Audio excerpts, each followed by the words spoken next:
presentation of Fox Sports. We are Baltimore. We are Detroit. Tigers baseball on Fox Sports Detroit is presented by Bell Tire.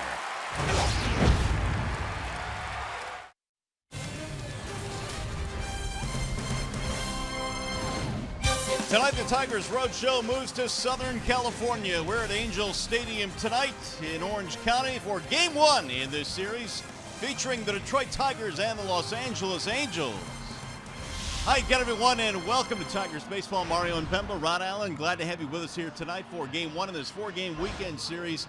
I'll tell you what, Rod, every time we come here, wins are just hard to come by. Brad Ausmus said before the game today, need to turn a page. Today is a new day. Well, that's exactly what they're going to have to do, because the Tigers have dropped 17 of their last 20 games in this ballpark, and it really doesn't matter how the Angels are playing at the time.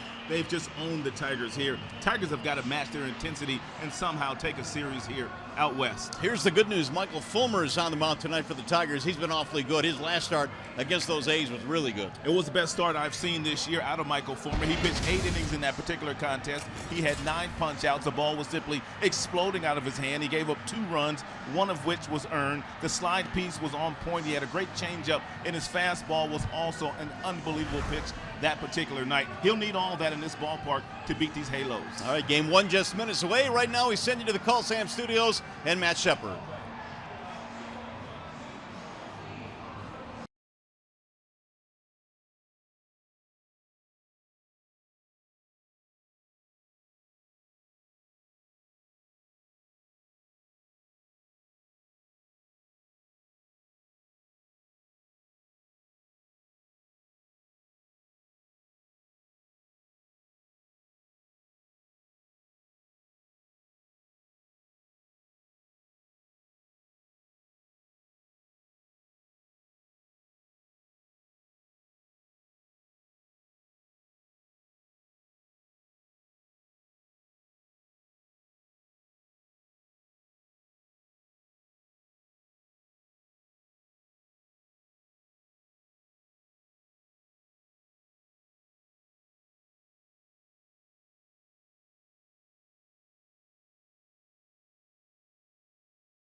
Tigers baseball on Fox Sports Detroit is brought to you by Comerica Bank, a part of Detroit and the community since 1849.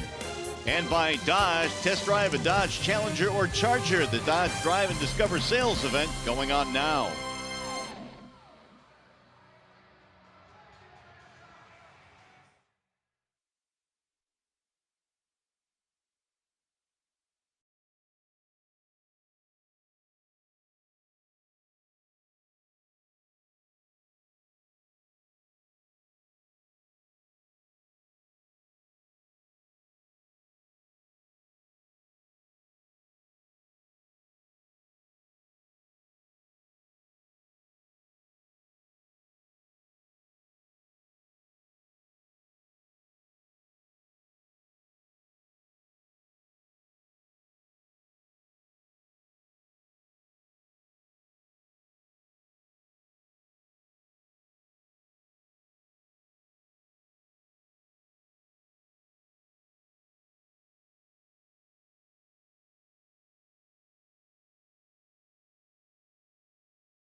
We're in Anaheim, California tonight. Game 1 in this 4-game weekend series. The Tigers and the Halos. The Tigers starting lineup presented tonight by your Southeast Michigan Ford dealers. It'll be Kinsler leading it off. He is back in the lineup tonight for the Tigers. Castellanos, Cabrera, Victor. Upton is batting 5th, and Tyler Collins in right. Bottom 3 this evening, McCann, Romine, and Iglesias. Ian Kinsler, good to see him back in the leadoff spot tonight for the Tigers. There was some thought he might be able to play last night, but they took it easy on him, and he is in there this evening, and he will face, as will the rest of the Tigers, J.C. Ramirez, presented tonight by MGM Grand Detroit. Not bad numbers for Ramirez. He's got a fastball that gets up to 98 miles an hour. That's a 4-seam fastball. 93, that's a 2-seamer. 3.74 ERA. He also has a slider and a curveball, also pitching in the rotation for the first time in his career. Let's take a look at the Angels' starting defensive alignment. It is brought to you by Tim Hortons. Left to right, they've got Ben Revere, they've got Cameron Maben, they've got Cole Calhoun. Third to first, Escobar, Simmons, Pennington, and Pujols. And Maldonado is the starting catcher tonight, first game of the series. There is the future Hall of Famer Albert Pujols getting the start again at first base tonight for the Angels. And the Tigers walking in here after splitting with the Arizona Diamondbacks and dropping 2 out of 3 to start the road trip against the Athletics. Ramirez set to go to work. Ian Kinsler settles in the batter's box, and we are ready as well. Here's the first pitch of tonight's ball game, and Kinsler looks at ball 1 up and in. And told you that Ramirez is pitching in the rotation for the first time due to some injuries to some of their starters. Therefore, he starts in the stretch and does not wind up. He feels much more comfortable when pitching out of the stretch. Ian swings and misses. 1 ball and 1 strike. And Tigers need to get ready to hit that fastball because Ramirez will give them a steady diet of 94 to 98 mile per hour here tonight. A lot of injuries to this rotation for the Angels, hence Ramirez getting the opportunity. As Rod mentioned, they have used 8 starters so far this season. We're only in May. So it's been that kind of year for Mike Scioscia and his pitching staff. Here's the venerable manager of the Angels, been here a long time. And Ramirez missing outside. The count now rolls to 3-1. Well, Ian Kinsler will get himself another fastball here. It'll be a 4-seam fastball. It'll probably be about 95 miles an hour. He's already seen 1. There's a strike right at the knees. Full count now on Kinsler. Castellanos in the number 2 spot tonight, waiting on deck.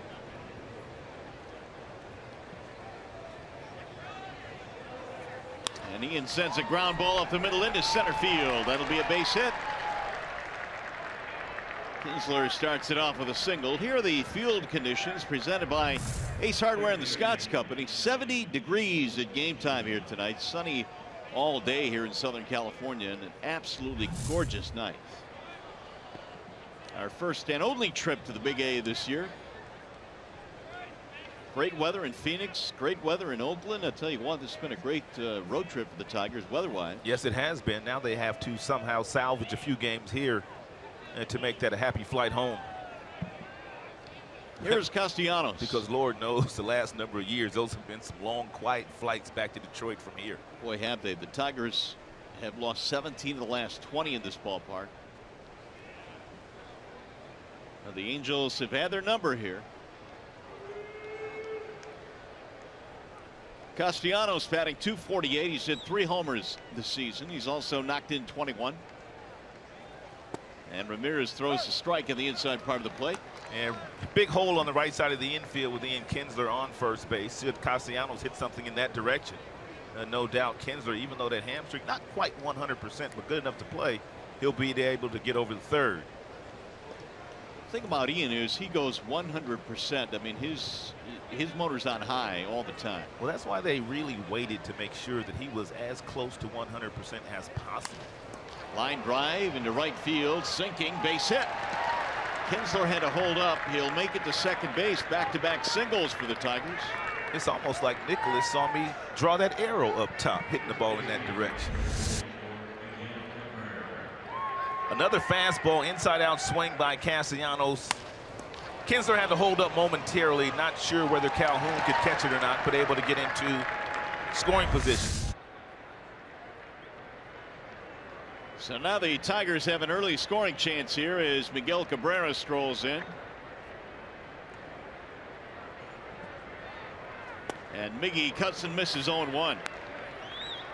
Cabrera, like most of the Tigers last night, had trouble picking up Zach Godley, who threw a really good game last night. He looked good. Good two-seamer, good four-seamer, threw some nasty curveballs. And top 4 hitters in the Tigers lineup yesterday. And goose eggs.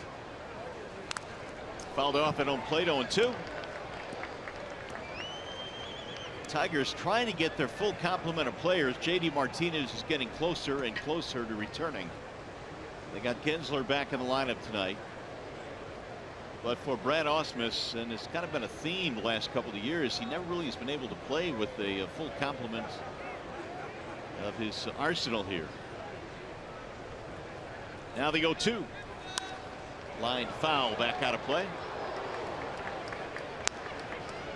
By the way, if the Tigers combine for 3 or more home runs in this game, bring a copy of the box score to a participating Arby's location tomorrow and get a free small order of curly fries.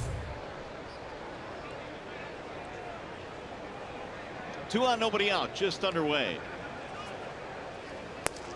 Stayed away, and Miguel would not bite. Count goes 1-2. And that fastball thrown there by Ramirez here in the first inning, all the way up to 98. But that doesn't surprise us. Miguel Cabrera always gets the starting pitcher's best whenever he's in the batter's box. Stayed away again with a bender and it missed outside. Ramirez has had a very difficult time of getting out of the first inning without giving up a run or 2. His earned run average is 9. The opponent's batting average over 400, and the whip is 2. Got to get him early. He settles in after that. Mike Scioscia, 2-time manager of the year in 02 and 09. And he got him. Strike 3 in the outside corner. Cabrera didn't like the call. But he's out of there, according to Mike Winters. It's a power fastball thrown by Ramirez on the black outside at 97 miles an hour. And one of the things that we heard about their catcher, Maldonado, is he is an outstanding pitch framer. Now, that ball was a slightly off the plate, and he pulled it back into the strike zone to get that call from Mike Winters. Maldonado is also a very good thrower behind the plate, 41% this year. 1 gone for Victor Martinez. V-Mart has hit safely in his last 4, had only 1 at bat in Arizona as a pinch hitter. Drop in a breaking ball strike, 0-1.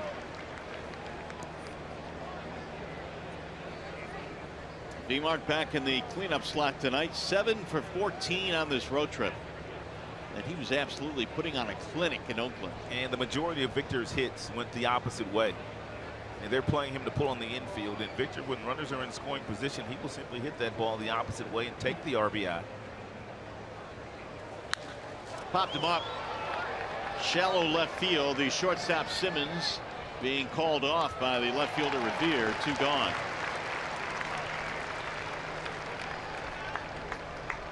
That'll leave it up to Justin Upton.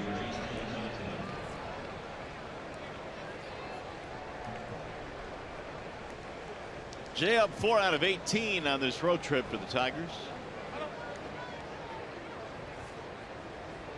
6 home runs this year. The walks are up for Justin. The on-base percentage is up as well this year.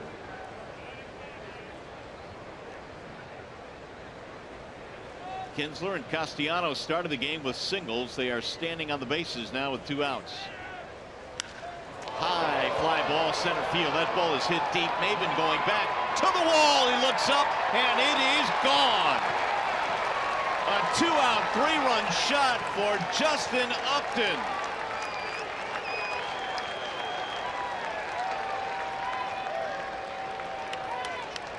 He hits the ball so far. I mean, that's almost as far as that ball he hit in Arizona a couple of days ago to straightaway center field with that same kind of backspin.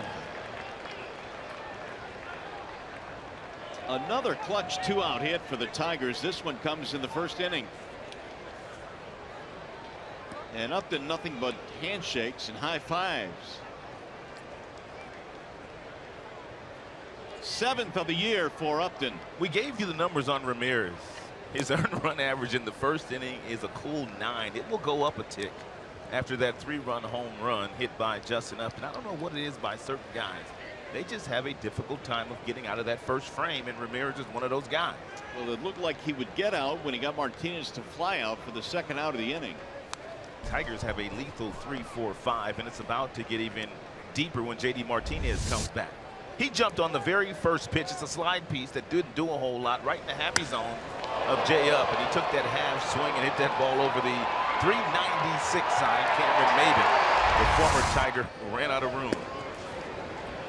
Strike called on Collins. Here are some of the numbers on that home run. 414 feet to center field. Cleared the shrubbery out there and then climbed on top of the rocks. Here's a high fly ball to center. Maybin has this one measured though. And that'll end the inning. Tigers score first. 2-out, 3-run homer from Justin Upton.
Traveled more than 400 feet. Tigers have an early lead. Now the starting lineup for the Angels, presented by the Metro Detroit Chevy dealers. It'll be Escobar, Calhoun, and Trout at the top of the lineup. Trout back in after suffering a hamstring problem. Pujols cleaning up, and Cameron Maybin, Ben Revere. Bottom 3 of Andrelton, Simmons, Maldonado, and Cliff Pennington.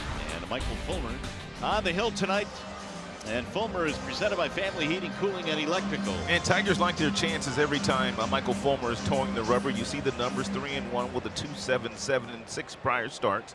His last outing against the Oakland Athletics, I thought, was his best start of the year. Fastball got up to 98. He finally found his slider, and the changeup was a weapon for him. And awfully good to see Fulmer get an early cushion to work with here. Yunel Escobar leads it off for the Angels. 259 batting average. A little bit of power. 5 homers this year. Escobar sends a bouncer up the middle. Iglesias with the off-balance throw. 1 gone. I see you, Iggy. And while we have a moment here, let's set the Tigers defensive alignment for you. You know that Iglesias is at the shortstop position in the infield. Ian Kinsler, his counterpart, he's back in after a few days off. He's at second. Castellanos and Miggy along with those 2 in the infield. The outfield reads Upton, Romine, and Tyler Collins. Jim Adducey was a late scratch tonight, and James McCann is the catcher. Iglesias has got those fast feet. He gets over the throws off balance, but even when he throws off balance off that front foot, that right foot, he throws accurately over to Miggy.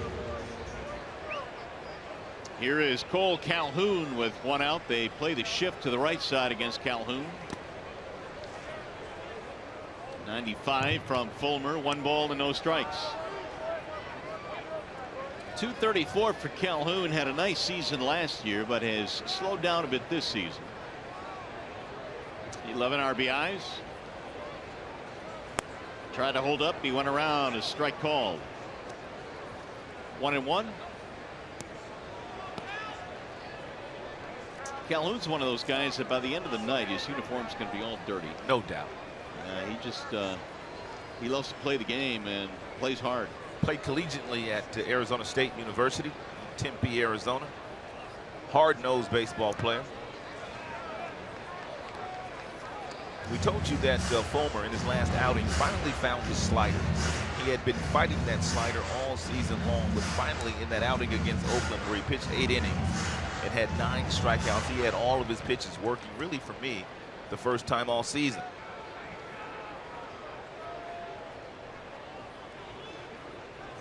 Calhoun grounds one to the right side, foul. 2 balls, 2 strikes. Mike Trout waiting on deck. They have missed him in their lineup the last 5 days. It's an awfully big bat not to have in your lineup. And Trout has missed 6 games already this year. And he usually never takes a day off, and very seldom does he get injured.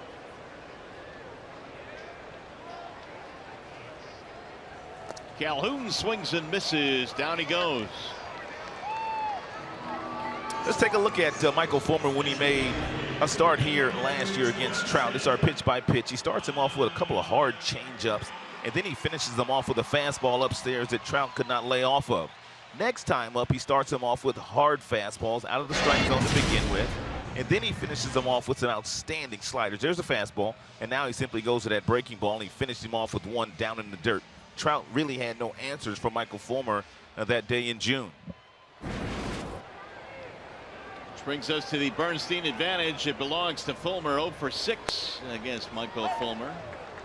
And Mike Trout, obviously MVP candidate every single season. I jumped it. He's actually 0 for 5, but 0 for 6 after this at bat. Okay, I hope. I'll roll with that. Trout takes outside. Dangerous hitter, your reigning most valuable player. A lot of people believe that he is simply the best all-around player in the game of baseball. He is DHing tonight. They want to take it easy, get him back in the lineup with that hamstring.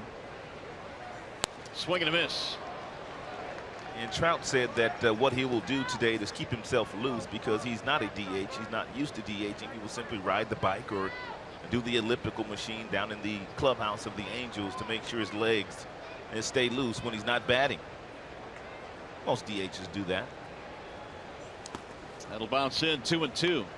There was a time where you could get Mike Trout with fastballs upstairs, but they say he's not necessarily swinging at that pitch no more, and that's one of the reasons why he's leading the American League in hitting and working on a 17-game hitting streak. Yeah, and that hitting streak is gaining momentum. Their longest belongs to Garrett Anderson a couple of years ago.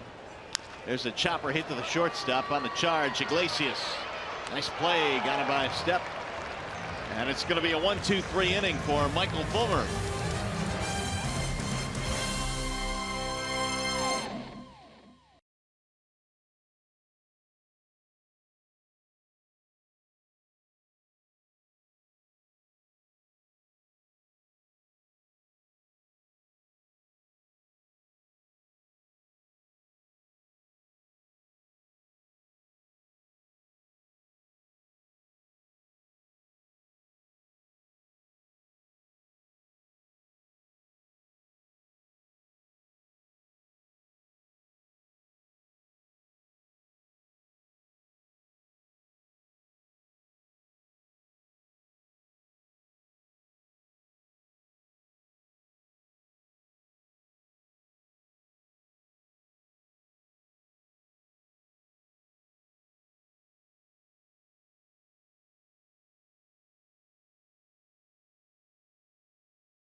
3-0 as we go to the second, and stay tuned to Tigers Live. Following the game, we'll select the Fox Sports Detroit Tigers player of the game, presented by McDonald's. Stop by for your breakfast favorites, now being served all day.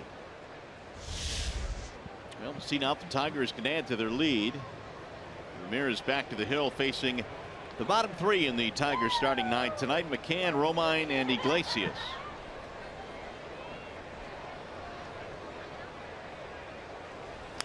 There's a soft liner to left. It's going to be a base hit. James starting to get it going here now. Had a nice game on Sunday in Oakland. Had a couple of nice games in Arizona as well, and gets a single here to lead off the second. It is already the fourth Tigers hit in this game. And it brings up Andrew Romine. It looks like the Tigers know the issues they've had in this ballpark the last number of years. If you weren't with us at the top of the show, and we told you in the last 20 meetings in this ballpark, the Tigers have only won 3 of those. Romine hammers one down the right field line. That ball is hooking, and it's going to be fair. It's gone. A home run for Romine. Straight down the line, his second of the year. Andrew Romine wasn't even in the starting lineup. He was not inserted into the starting lineup until almost game time. Jim Adducci was scheduled to start. So a homecoming for Romine, who lives in nearby Lake Forest in the offseason. He slams a 2-run shot. And Romine used to come to this ballpark to watch a lot of games as a kid. Looks like a hanging breaking ball right down the middle, and Romine knew it was gone. Little mini bat flip down toward the dirt, and he trotted, circled the pillows. Number 2 RBIs, 9 and 10. Here is Iglesias.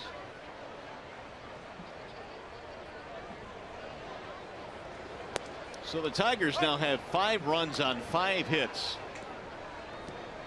And we're only 8 batters into this game. Upton hit his on the first pitch. McCann jumped on the first pitch, and so did Andrew Romine. He jumped on the first pitch of his at-bat from Ramirez. Right back to the mound, and Iglesias is out 1-3. 1 away. I'm assuming Romine handed out quite a few tickets to this one tonight. That's always the case when you come back to your hometown. And he put on a show with the 2-run shot. Top of the order now, Ian Kinsler. Tigers using the long ball tonight, Upton and Romine. Ian takes strike 1.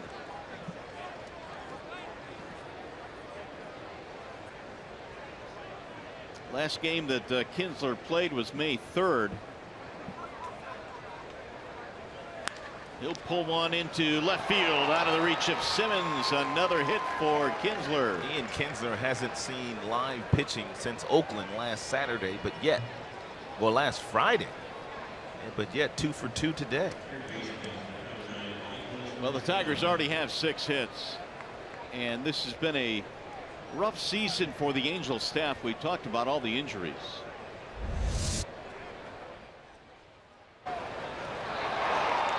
If Simmons, their shortstop, can't get it, and there's not a shortstop in the world that can catch it. That's just how good he is at that position. If Ramirez can't go long in this game, it'll be fairly typical. The Angels bullpen has thrown more, or second most innings, I should say, in the American League, over 124. Which means the starters have not been going all that deep. Castellanos a single in the first.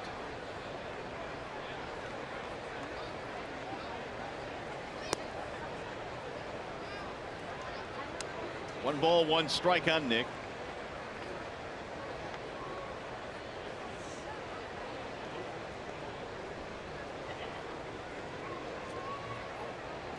Five hits on the road trip now for Castellanos.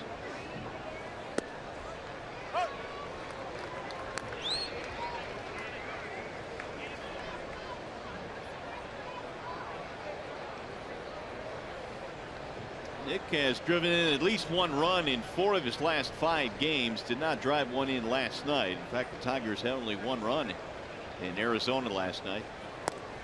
Wouldn't chase there, stayed off, and the count now levels 2 balls and 2 strikes.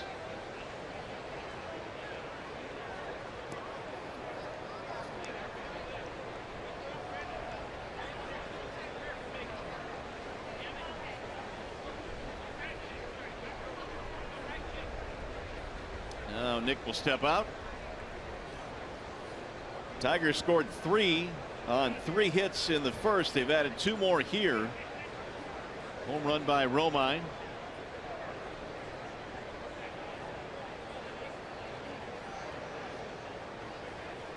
And he got him, strike 3. Castellanos caught looking. 2 gone, the second strikeout of the night for Ramirez.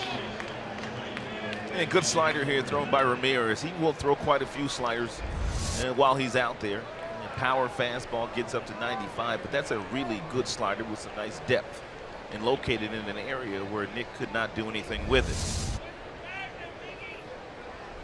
Ramirez had a pretty good start in his last outing against a really good Houston team.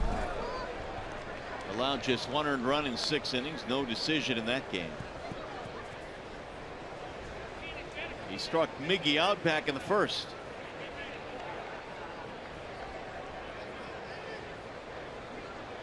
Infield playing slightly to pull on Cabrera.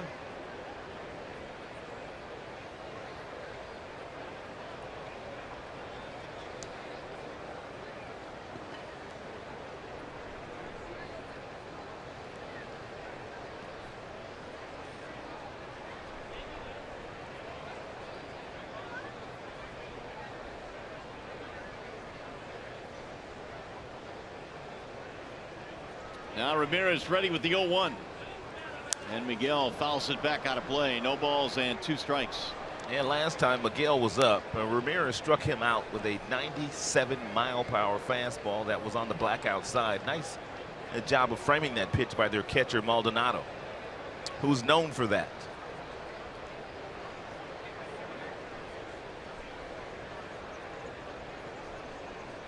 Trying to get Miguel out with a slider. Bouncer back up the middle. Simmons diving, stopping, quick throw. Oh, what a play, but dropped by Pujols. That's going to be an error on Pujols, and I don't think Miggy was running all the way, to be honest with you. What a play by Simmons. That should have been an out, but Pujols couldn't swing it or couldn't hold it. Look at this play.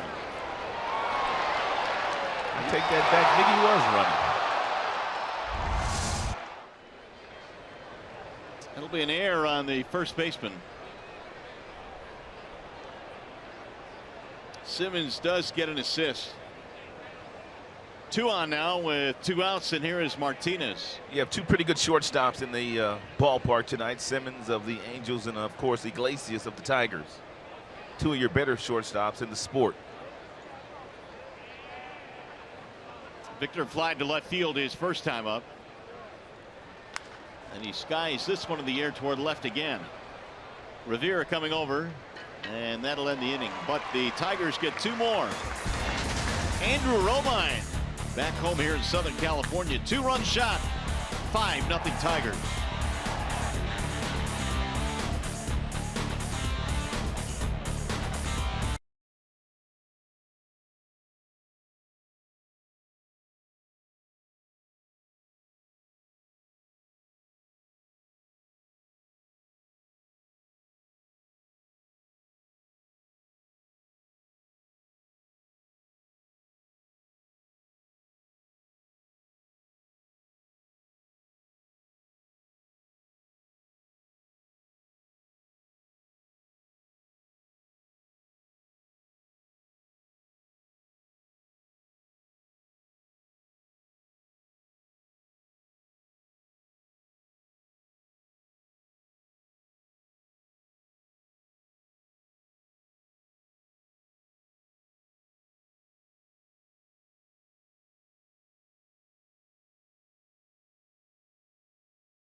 I don't know. He's typically very good. And when you ask Kevin Kiermaier how good he is, he'll tell you he's pretty good. Yeah. You know, baseball guys don't like that. They don't. Well, here's Pujols. The Tigers have a nice healthy lead early on here. 5-0 is our score, and Albert fouls it off. There was a time when Albert Pujols, when he was playing for the St. Louis Cardinals, he had a lot of power to right field, a lot of power to right center field. But these days, he's become much more pull happy. And turning on balls, majority of his damage these days is done to left field. Albert with 25 RBIs so far this year. Guard the line at third defensively. Fulmer is ahead 0-2 in the count. Pujols, Maben, and Revere in the second for the Angels. Off the plate, 1-2. And Michael Fulmer throwing as hard here tonight as he did 5 days ago when he was pitching in Northern California against the Oakland Athletics. The only game the Tigers won in that 3-game series. Way outside. You and I were talking about this before the game. Tigers should have swept that series. Yes. You know, they gave up the 2 games in the 9th inning and then lost one of the games in Arizona, so they should be 4-1 coming in. No question about that. That's not how baseball goes. Sometimes it just happens. 596 for Pujols in the home run category. That's off the end of the bat. It'll roll to Herrera, and Fulmer covers for the out. Michaels retired all 4 that he has faced in this game. Here's Cameron Maben. Boy, did he give the Tigers a big-time spark offensively last year. He was fun to watch. Every time Cameron was in the starting lineup, the Tigers were a different team when he was in that leadoff spot. The only problem was keeping him healthy and keeping him in that lineup. He's off to a slow start, you know, with his new team. Just 1 homer, 7 ribbies, and he's batting .206.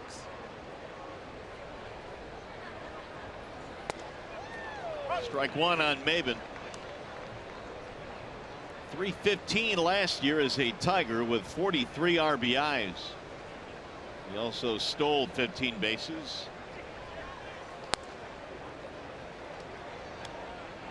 1 ball, 1 strike. Pretty good start for Michael. 4 out of 5 in first pitch strikes.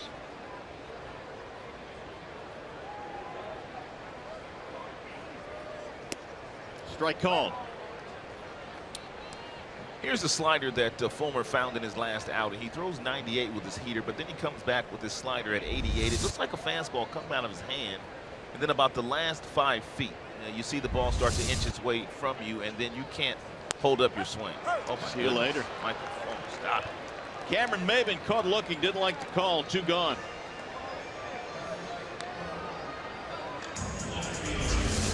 Tonight. What, partner? Fulmer appears to be on one this season. Huh? Goodness gracious. 5 up, 5 down. Look at that pitch. We were talking about the other catcher, Maldonado, ever so slightly pulling that ball back into the strike zone to get the call from Mike Winters. James McCann did the exact same thing on that last pitch right there. He grabbed it and pulled it back into the strike zone to get that call. So with 2 outs here is Ben Revere.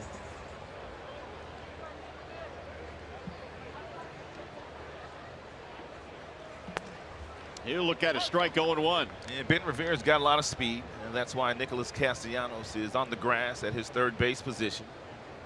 And Ben has been playing some pretty good baseball lately for his new team.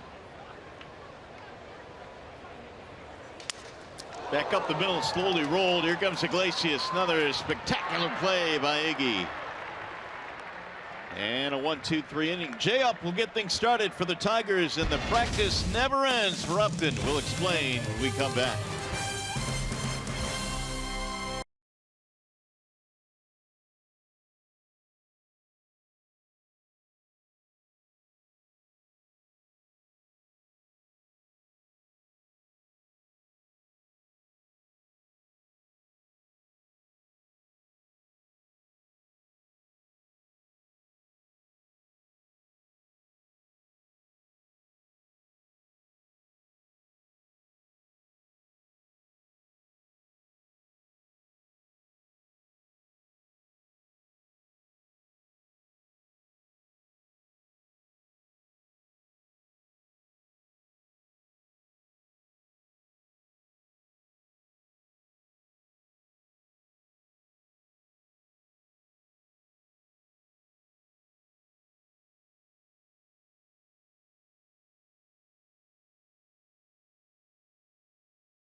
If they make a mistake in the middle and I know that I can backspin it through the middle, I'm not going to do too much. You know, a lot of times you see that ball pop up in the middle of the plate and you come out of your shoes. But I like to train myself just to backspin this ball through the middle, because if I just miss it a little bit, and it takes that trajectory, it's going to go where it needs to go. Well, the work never ends for Justin Upton, really anybody in the big leagues. But that was a nice little tutorial you did with him, and it came to fruition in Arizona. It really did. I mean, he was working long and hard in spring training off of the batting tee, and he does it every single day. Every single day, Jay Up pulls out the batting tee and works on trying to get some backspin and carry through the middle of the diamond. And lo and behold, in Arizona, he got a ball down in the strike zone against Will Helmson, hit it 450 feet from home plate, and he got one down hitter day, got some backspin and hit it straight away to center field against Ramirez. Upton lines one back up the middle, and it handcuffed Pennington, but he stayed with it. One gone. Here's the home run. If you missed it earlier in the game, he was first pitch swinging. A couple of runners were aboard, and he got underneath one, talking about that backspin, and it went straight away center field. Just like he talked about in the piece that we did in spring training, resting on that backside, getting that front foot down. All of a sudden, here comes the bat. Not a lot of upper body aggression. He's got a really good swing right now. Looks like a totally different hitter this year than he did at the beginning of last season, doesn't he? He really does. And you've been a hitting instructor. Obviously, you played in the big leagues. If you had one thing that you could take, would it be taking flips? Would it be hitting off the tee? What is the one thing that you would do on a daily basis as a hitter? I like the front side soft toss. You do? I really did, because I was able to slow the game down. I mean, the tee's fine. I worked off the tee too, and I taught with the tee a lot. But when I was playing, I would love the front side soft toss, where the coach just sits in front of you about 10 feet, and he just throws balls inside, throws balls outside, and you just have to take the proper path with your bat, and you also have to have great rhythm and timing while you're doing that, and then you just try to carry that over into the game. Collins sends this one to left field for Ben Revere, and there are two gone. Something else that Justin Upton does every single day, he hits off of the same batting practice pitcher that the Tigers have. That's Ed Hodge. He's a left-handed BP thrower, and Justin Upton hits off of him every single day. And what that forces Justin into doing is keeping that front shoulder in there, because you have to concentrate a little bit more against left-handers. Here is McCann now with 2 outs. James had a single and scored a run in the second.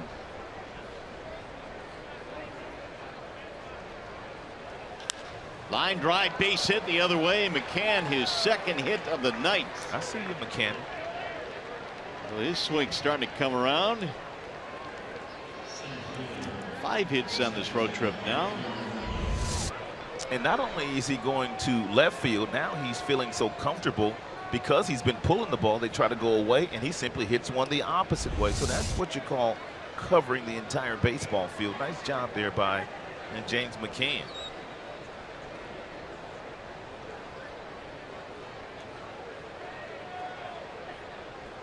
Romine looks at the ball outside.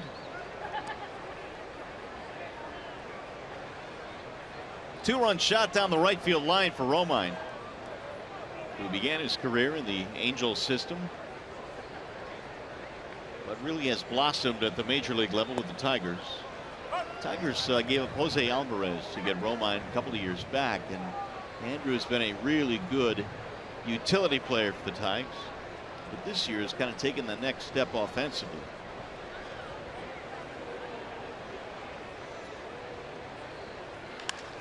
Sliced foul out of play. Romine told the story that when we first acquired him, that his dad used to take him to Angels games, especially when Cleveland was in town and Tigers first base coach Omar Vizquel was playing shortstop. And his dad would simply tell him, never take your eyes off this guy. Watch him take ground balls, watch him hit, watch him during the course of the game, because Omar at that time was regarded as the best defensive shortstop in the big leagues. Chop foul. And then when Romine was playing in AAA with the Angels, Omar Vizquel was the roving infield instructor. And then the next year, Omar comes to Detroit, and Romine packs his bags and he follows him to Detroit. I'm seeing some symmetry here. Well, his dad said, don't follow this man right. wherever he goes. I don't know if he meant it literally, but that's what has happened. 1-2. And low and away. 2 balls, 2 strikes now on Romine. Andrew tonight, a late addition to the lineup in center field. Jim Adduci took a swing in batting practice and left the field. No further word on Adduci. That's outside. So Romine was scheduled to have the night off, and well, he's chipped in with a 2-run shot. I don't know what it is about guys that come to the ballpark sick or guys that aren't in the starting lineup initially and they get pushed into the lineup real late. Guys seem to have their best days at the plate. You're not thinking a whole lot. You weren't planning on playing, and for whatever reason, guys just relax and do well. There's ball 4. Romine reaching again. A couple of 2-out base runners. Yeah, it's weird how that works. I don't know if there's elevated concentration to the fact that, as you mentioned, he came to the ballpark relaxed, not expecting to play, and you probably just carry that over into the game. All of a sudden, when the coaches come over and tap you on the shoulder and say, you know what, you're in there.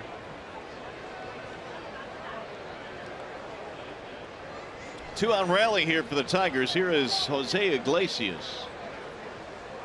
He bounced one back to the mound his first time up. And he slaps this one to right field, sinking and caught by Cole Calhoun. That'll end the inning. Well, practice certainly has paid off for Justin Upton. 3-run shot tonight for the Tigers. They currently lead 5-0 over the Halos.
This one 5-0 is our score as we go to the bottom of the 3rd, and here is Chevrolet's most dependable player. How about Michael Fulmer? Lowest ERA in his first 32 starts. And since 1920, and Fulmer checks in with a 3 ERA. And Mark Fidrich and Virgil Trucks, Rosie on that list, along with Hal White.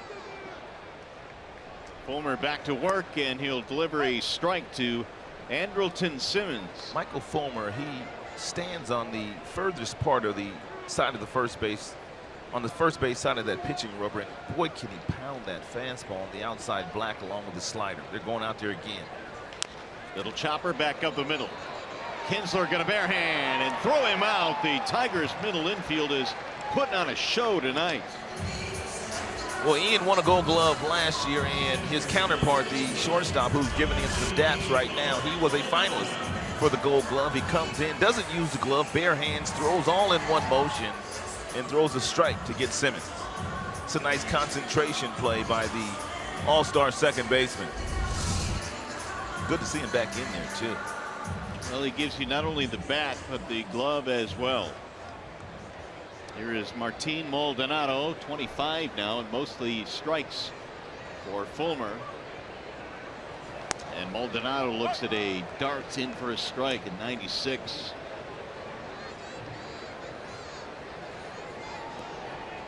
.262 batting average for Martin Maldonado, former Milwaukee Brewer.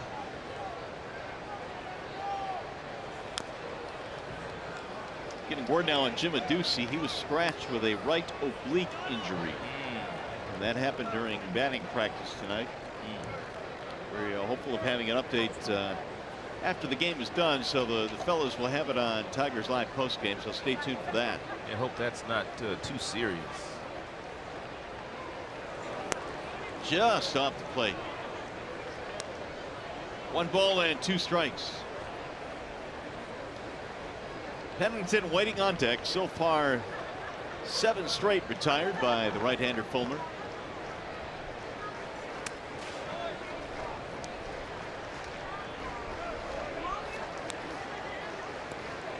Two and two.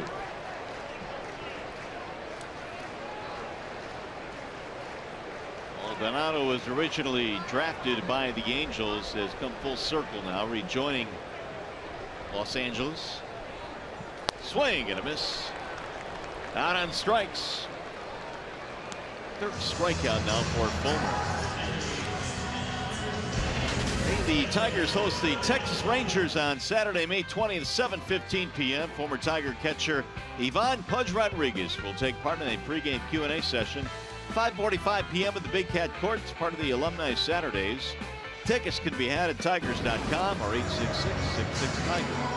How about that story that Brad Ausmus was telling us about Pudge Rodriguez, one winner? That was a great story. And Pudge Rodriguez was playing winter ball and he got hurt, and they made a call to Brad Ausmus, who obviously was a good catcher at the time, and they wanted him to come and replace Pudge Rodriguez, and Brad said no, not interested in coming and trying to replace a future Hall of Famer. Yeah, well, they were playing in Puerto Rico, which is where Pudge is from. Yeah. And that made it doubly a no thanks. Brad's like, no thank you. Most guys would take that vacation to Puerto Rico. Yeah, well. Live on the beach. He's in San Diego, so I guess he can, Brad's hanging out on the beach anyway. He doesn't care. Yeah. There's a base hit to left field off the bat of Cliff Pennington. That was a nice piece of hitting there by Pennington. Pulled his hands in nicely, didn't try to do a whole lot, and hit it right past Nicholas Castellanos. First base hit of the ball game for the Angels. Pennington's always been able to handle the bat. And most of the time we've seen Pennington, he was wearing an Oakland Athletics uniform.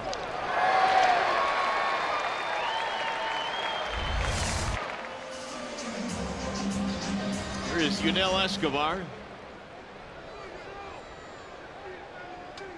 And Yunel, not your typical leadoff hitter. He's a big body guy. He doesn't steal a lot of bases. He's been hot lately, too.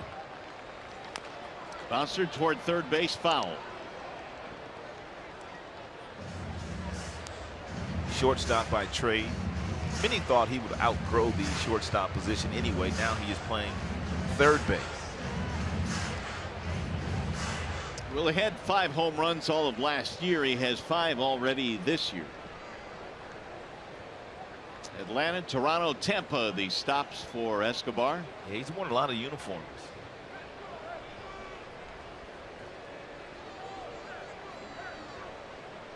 Here's the 0-1.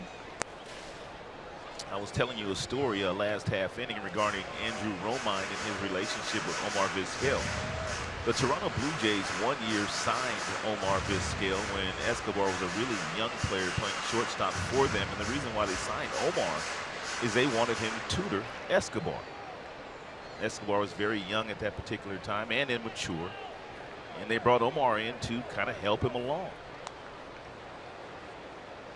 Vizquel these days tutoring Jose Iglesias.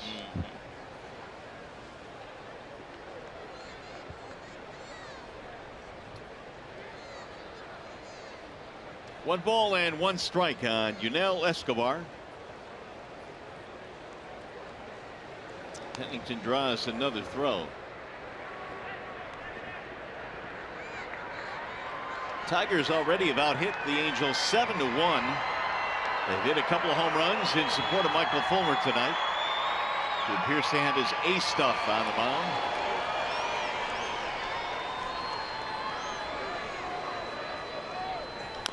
Little chopper slowly toward third. Iglesias running scoop, has no play. He'll hold on to it. looked like Castellanos might cut it off, but it got through. We're going to take a look at a replay, and apparently Iglesias must have called Castellanos off. But anytime you get yourself in this particular situation, it's an easier play for the third baseman. Castellanos' momentum is carrying him toward first base, but yet Iglesias comes in and makes the play. Take one look at it here. Much easier play for Castellanos. He's going to come into your screen, but you saw him stop because he must have been called off.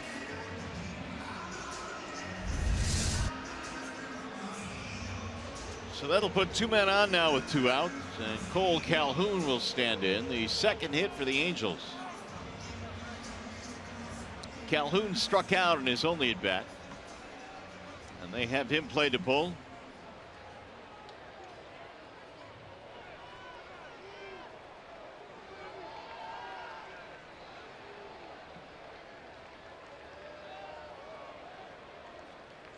Swing and a miss, 0-1 on Calhoun.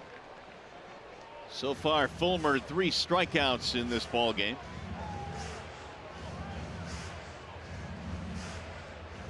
Michael right now at 37 pitches, so the pitch count has been in really good shape early on here. He retired the first 8 men in a row that he faced.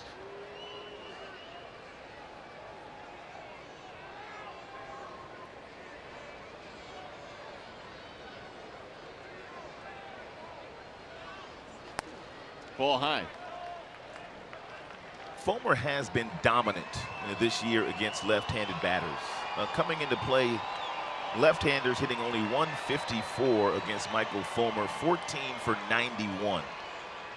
Not the case with right-handed bats. Right-handers hitting over 300 against Michael Fulmer. Therefore, Mike Scioscia has a lot of right-handers in his lineup tonight. Fulmer not seeing as many left-handers as he normally sees. What do you attribute that to? The fact that the numbers are switched. Exactly. He didn't have his good slider earlier in the season. He had his changeup and he had his fastball, but he didn't have his slider. The changeup works very well against left-handers, but it doesn't work all that well against right-handers.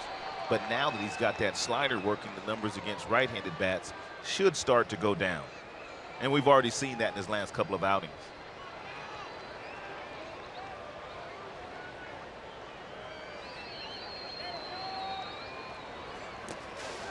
McCann is able to stop it. But now it's gone to 3-1 on Cole Calhoun, and you've got Mike Trout lurking on deck.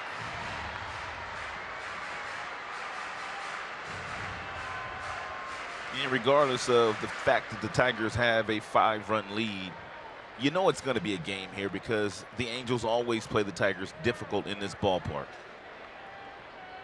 40 now for Fulmer.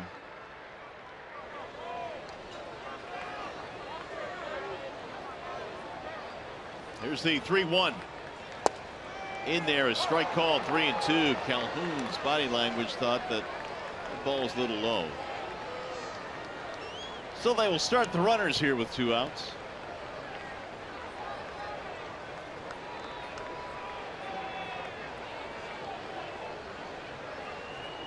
Two-out singles by Pennington and Escobar. Angels' first scoring opportunity tonight. Now Fulmer taking too long. Calhoun steps out.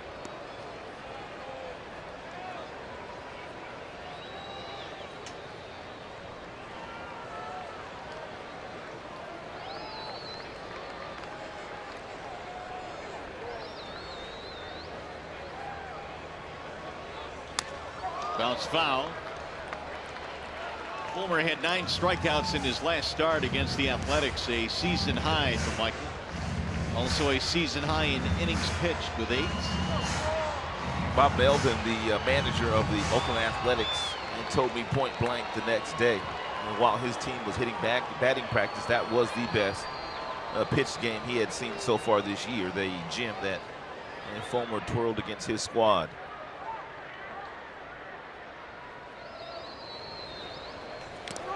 We just got a piece to stay alive. So Fulmer's one of those guys, he's only in his second year, but you look at him, Rod, and you say, this is not a top-of-the-rotation type guy. He is a top-of-the-rotation, maybe coax with Verlander. He is cut from that same cloth that Verlander is cut from. He's fearless. He's got a nice delivery. He's got great mound presence, intestinal fortitude, you name it. Michael's got it. He's not afraid. And the Angels saw that firsthand here last year. He pitched 7 2/3 innings right here in this ballpark last year. Didn't give up a run. Swing and a miss. He struck him out. Big out right there. Calhoun down on strikes for the second time. 4 strikeouts for Fulmer. Ian Kinsler back in the lineup tonight for the Tigers. He'll get it started in the 4th.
Lead as we travel to the 4th inning now at the Big A.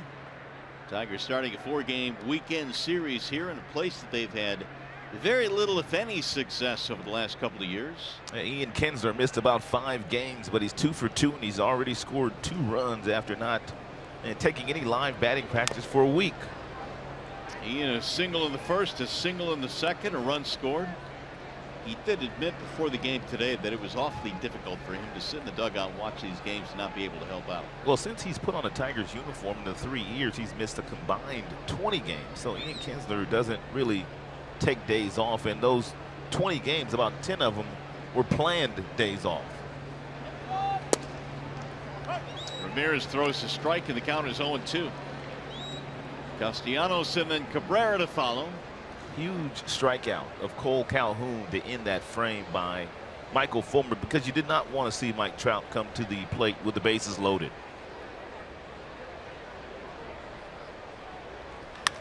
Bouncing ball right side. It's going to be gloved. Spinning play. Great play by Pennington. That it was a nice play by Chad. Let's check in now with John Keating. Keats. Well, the first time we met Kelsey Fulmer, we were in Minnesota, and her leg was jumping like this. She was so nervous. How much more calm are you watching your husband work? I still get nervous, but I've learned to control my leg after that day for sure.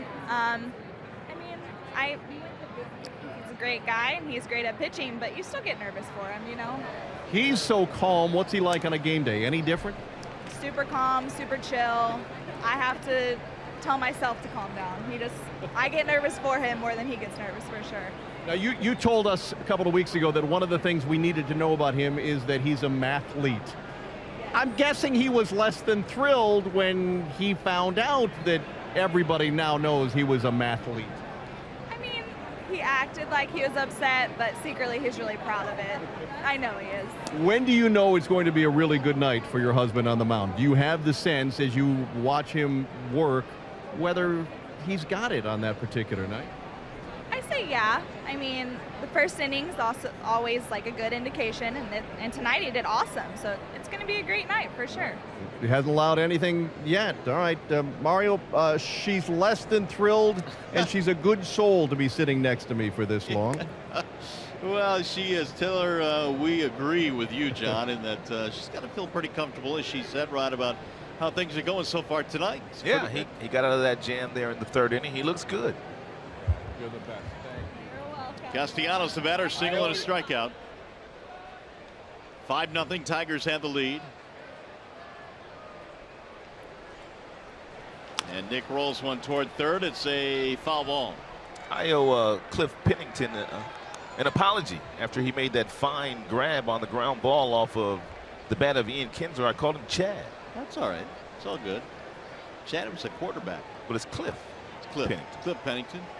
And it was a dandy of a play, robbing Kinsler of his third hit. It's seen some pretty good defense at both ends of this game so far. 2-2 on Castellanos. Typically, the Tigers play really good defense behind Michael Fulmer because he always works so efficiently, and he also works very fast. Got him. Strike three, and Nick caught looking. Second strikeout of the night for Castellanos. And good fastball here thrown by Ramirez. It's on the black outside. We talked about their catcher, Maldonado, the fact that he could present the pitches to the umpire, and sometimes he gets the strikes called for his pitcher. I was talking to Brad Ausmus a little bit yesterday about pitch framing and different things like that. He says they've been doing it forever, but now they just talk about it a lot more than they did before. The chopper to third. Escobar has it there, and Cabrera's out. Ramirez has a 1-2-3 fourth inning.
And Shep here, it is 5-0 in favor of the Tigers. We go to the bottom of the fourth, and Mike Trout leads it off.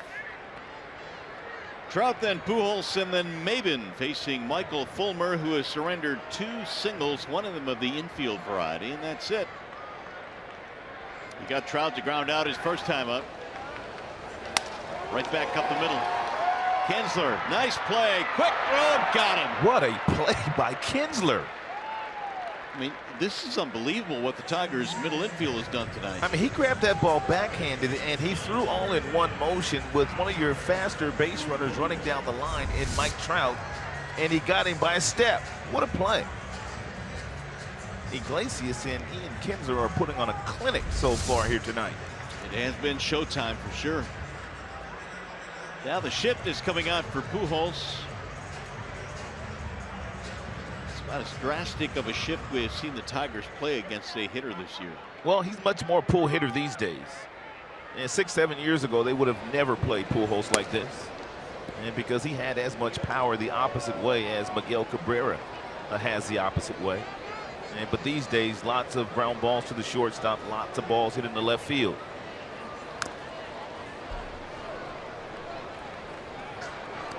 Menards brings you the big money encounter, and Mr. Pujols, highest batting average active among the players against the Tigers, 356. And he's got an OPS over 1,100 in his career against the Tigers. He's done major damage against Tigers pitching. Good pitch there by Fulmer, and the count goes 1-2. It's a change piece, and it was an outstanding pitch. 5 runs on 7 hits for the Tigers here tonight. No runs and 2 hits for the Angels.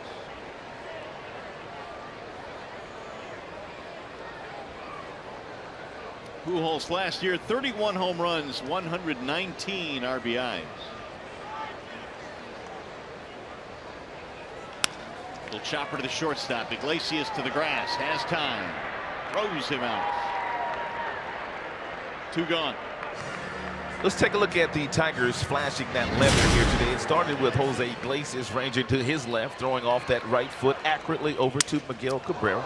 You had Iggy doing it once again, coming in with using those real fast feet. Then Kinsler said, wait a minute, don't forget about me. I can pick it too. Bare hands this one, then he backhands the next one with Trout running down the line and gets that one over to first base. So some real nice defense today by the boys. A lot of ground balls that Fulmer's thrown, and his defense backed him up. Cameron Maybin with 2 outs. Maybin struck out in the second. They say Cameron's been taking a lot of pitches, taking a lot of strikes. And he took 2 strikes in his first time up against Michael Fulmer, striking out with that fastball that was on the outside part of the plate. Maybin last year set a career high in on-base percentage and batting average, with 315 last year for the Tigers.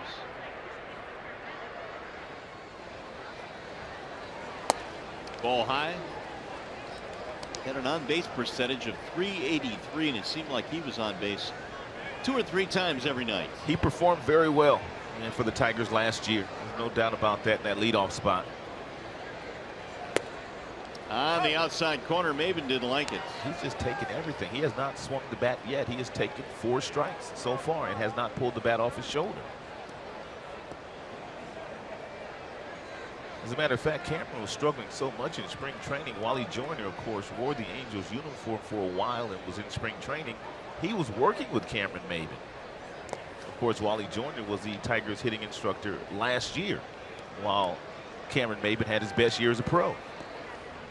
So they figured maybe Wally could help him.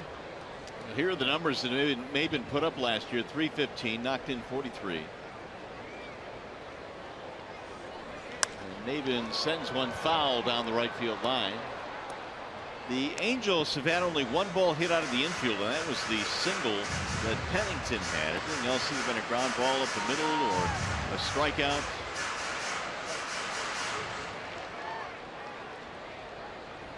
Three, 2.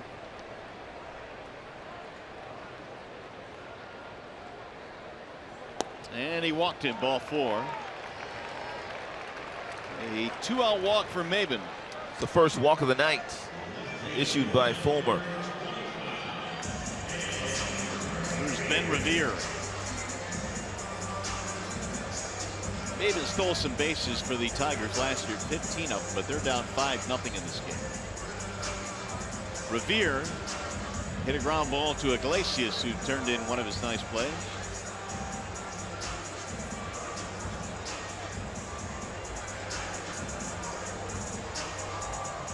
Revere had been hot coming in, 412 over his last 5 games.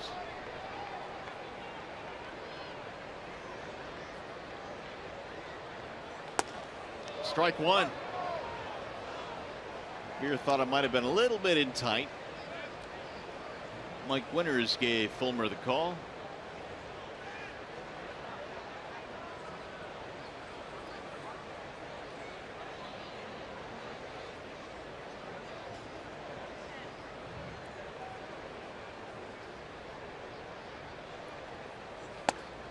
All the umpires here tonight's names begin with the letter M.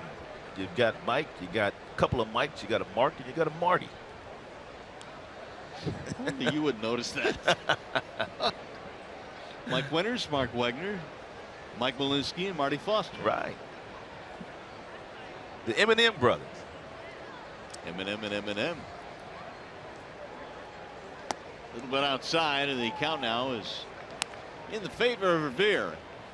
And you saw that graphic we just put up there on Fulmer. 61 total pitches thrown, and just about every fastball that he has thrown here tonight has registered at least 95 miles an hour.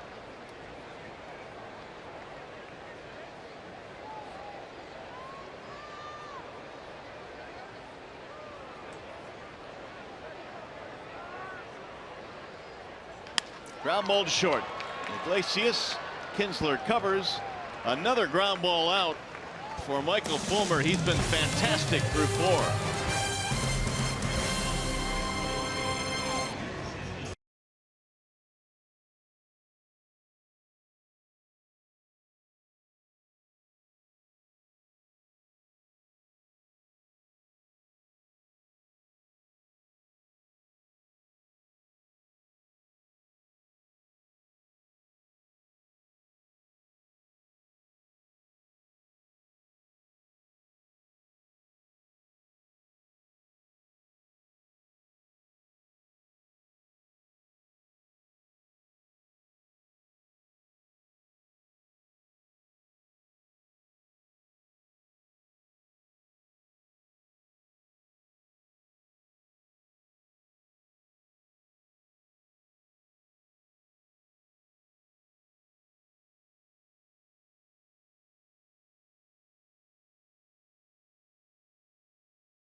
Sports Detroit is brought to you by Bell Tire. For tires and auto service, everybody needs a Bell Tire guy.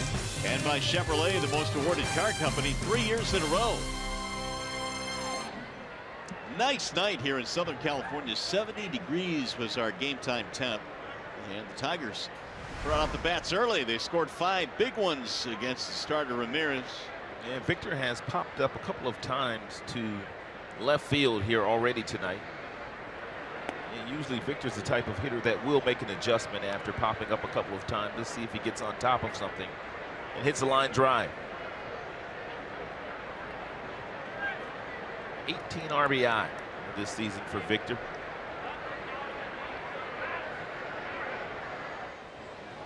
Here's the 1-0, and it's a strike called Victor Martinez. 4-game hitting streak for Victor. Had a pinch hit single in his only at bat in the Arizona series. Did not play there, no DH. Had a great series in Oakland and beat the shift every step of the way that Bob Melvin, the manager of the Oakland Athletics, was employing on Victor. You know, if you're going to have interleague play, I think it would just be fair that you would decide whether or not to have the DH. Yes or no on both sides. Yeah, I think, yeah. You know, for us, I mean, anyway, because we have a bona fide DH. And there's a few teams that have bona fide DHs, but there are a lot of teams in the American League that simply rotate their DH position. They don't have a guy like Victor. High fly ball right field. That ball hit pretty good. Calhoun going back to the track, and he'll make the catch at the wall. Here's our 1-800-CALL-SAM call of the game. Justin Upton in the last 3 games has played long ball twice, and both of those home runs have gone straight away center field. That was an absolute laser. That was in Arizona. It left his bat at 114 miles an hour. Here was a little breaking ball that Ramirez flipped up there in the first to Jay up, and he hit it 410 feet from home plate. So Justin Upton just continues to torch the baseball here lately.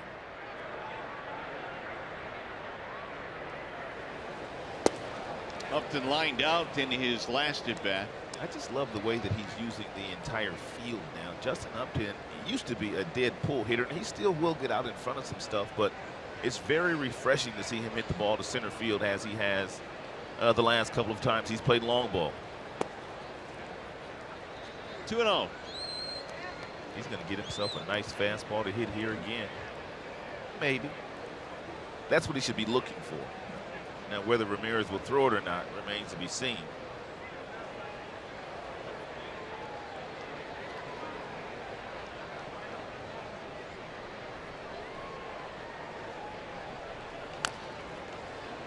He rolled it over and grounded it foul. Mid-90s heater from Ramirez. If there's one guy that can put him in the rocks out there in that waterfall in left center field, this is your guy. That home run that hit in Arizona a couple of nights ago, still one of those long balls you remember. I saw your tweet. You said that thing landed in Tucson. Actually, that's what people believe me. There's a ball low and away. Yeah, you got a lot of likes on that thing. It almost landed in Tucson. Might as well have. 3-1.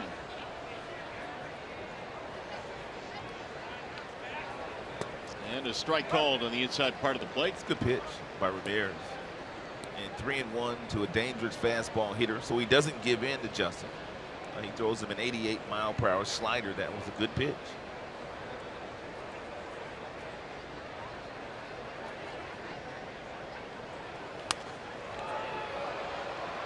Upton this year has an on-base percentage of .385.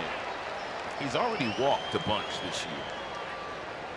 Leading the Tigers in base on ball is Justin Upton, and which is a really good indication that he is seeing the baseball and not leaving the strike zone all that often and swinging at pitchers' pitches.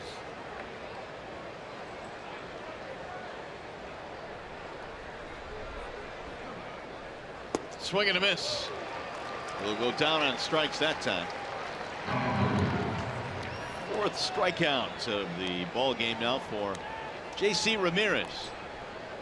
He is settled in after looking like he might be knocked out early tonight. Well, we looked at some of his numbers at the beginning of the game, and the numbers told us in the first inning, and Ramirez gives a 9 earned run average.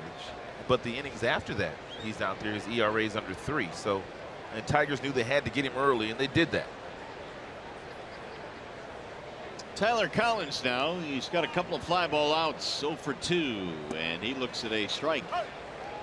Ramirez really just started throwing his curveball in spring training, and actually they say because he's throwing that curveball now, which is a different arm slot than the slider, he's getting on top of that curveball. It's actually made his slider a much better pitch.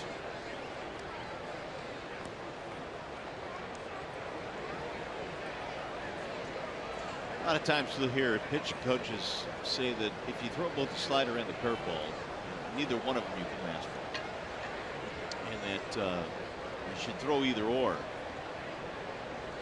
There's a ball line fouled on the third base side. I would agree with that. There are so few guys in the big leagues that can really command all 4 pitches like Anibal Sanchez did when he was in his prime. Right. Like Justin Verlander continues to do. Zach Greinke can command all 4 pitches, a curveball, a slider, and a change, and really at an elite level. But there are very few that can throw 4 above average major league pitches. Chopper up the middle. That'll be gobbled up by Simmons, and it's going to be a 1-2-3 inning. 7 straight retired by Ramirez. Tigers baseball tonight presented by Bell Tire.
And he has been in command tonight. He has surrendered only 2 hits, one of them an infield single. Bottom 3 coming up. It'll be Andrelton Simmons to lead things off. Fulmer up and in. Simmons buckles out of the way. And last year, Michael Fulmer in his rookie campaign twirled 33 1/3 scoreless innings at one point in time during the course of the season. And one of those starts was against these Angels. So he was on fire when the Angels saw him last year, and he's pretty much pitching the same way he did last year against them. Yeah, that streak went from May into June. It's impressive, to be sure. Another slow roller back up the middle. Iglesias, quick throw. Another terrific play by Iglesias. And an outstanding stretch by Miguel Cabrera. Iglesias and Kinsler, man, how about these guys? I can't remember a game in a while like this for these two. But look how fast he charges this ball. He gloves it, he gets it to the throwing hand in a hurry, and then he flips it in one motion, and he flips it accurately. Iglesias is some kind of shortstop. One away here in the 5th. That'll bring up Martin Maldonado. Fulmer struck him out. That was back in the 2nd. I just love the way that Fulmer is going about his business in the 2nd year in the big leagues. He could strike out 7, 8, 9, 10 a game if he really wanted to. But he really doesn't want to. He pitches to a lot of contact. He says, here it is. I'm going to throw you some strikes. I'm going to keep it down. And I'm going to let you pound the ball into the ground. And that's what he's done all night. He did that his last outing as well, but he did have more strikeouts in Oakland.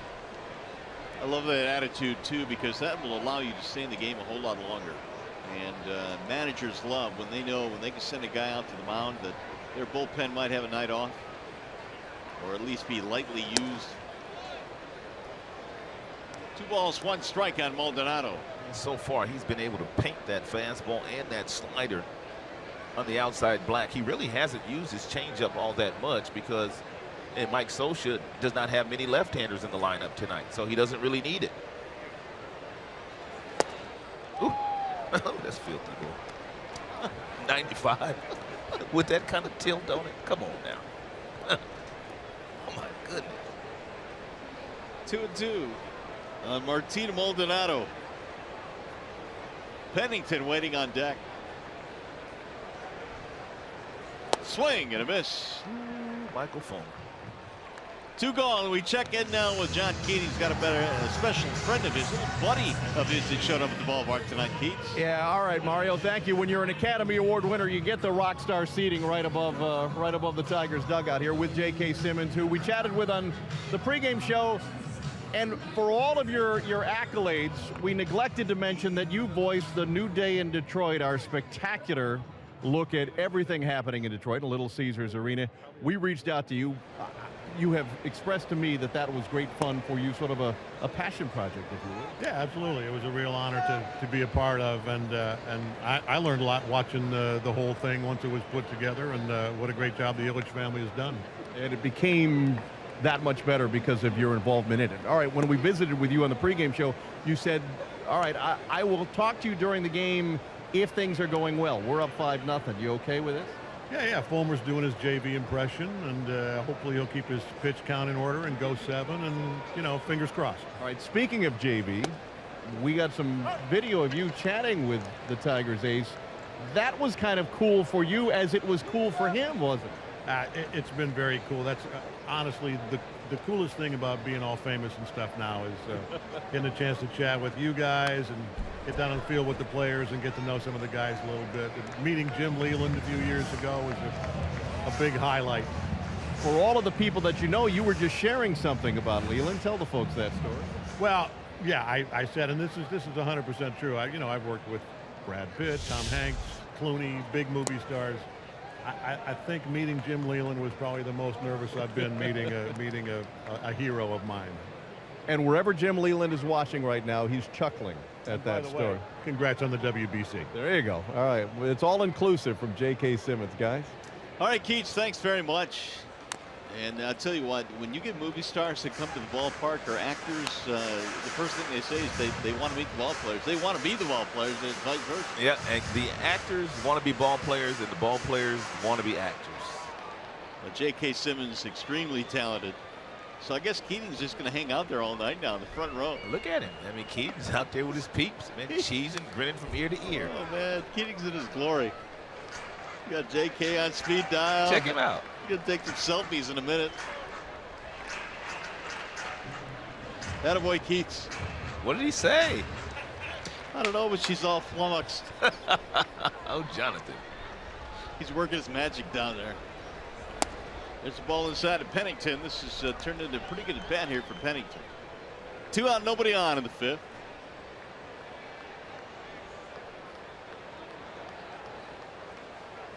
A single the opposite way in the 3rd for Pennington. That was the first hit of the night for the Angels. A lot of soft contact tonight off bats of the Angels against Michael Fulmer.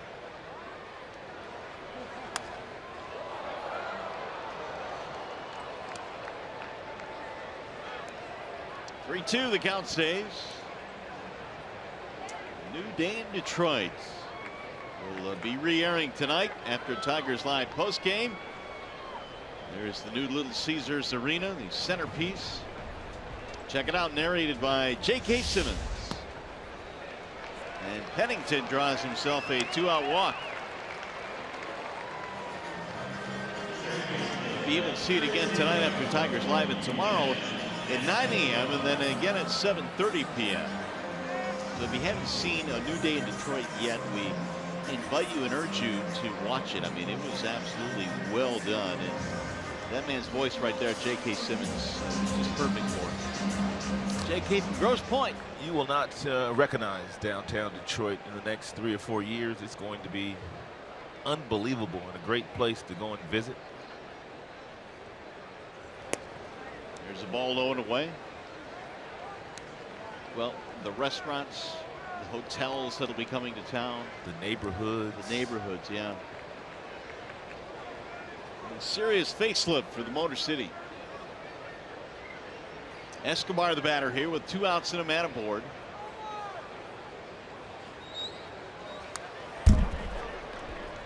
One ball, 1 strike.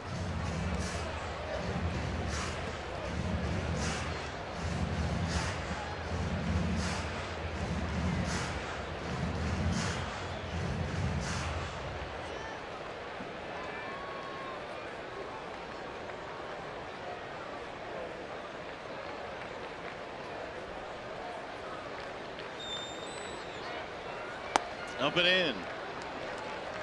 Fulmer got the first 2 quite easily. Simmons on the ground ball, and Maldonado via the strikeout. Pennington working for a walk. And he's had a couple of nice at-bats tonight out of the 9 slot for the Angels. In the last couple of innings, the Angels have done a nice job of getting that pitch count up of Michael Fulmer. He's now at 82. Line drive to right. That ball is going to get down. Fair ball. Go to the corner. Here comes Pennington to 3rd. They're going to send him home. Ball is kicked out there by Collins, and the run will score. And the Angels are on the board now, 5-1.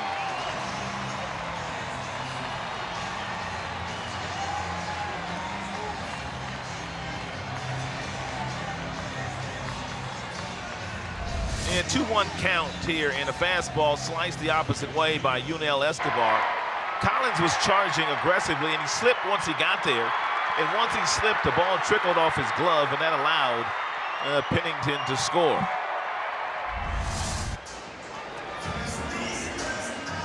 Double RBI for Escobar.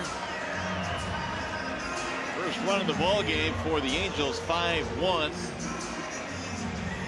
And then we have Cole Calhoun.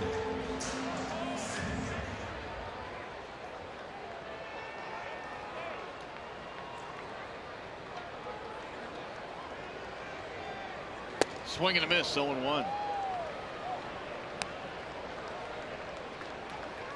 Been a tough night for Calhoun. 2 strikeouts against Fulmer.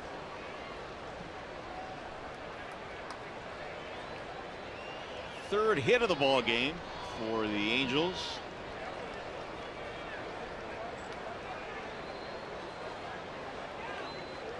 It's actually the first ball that's made it to the outfield.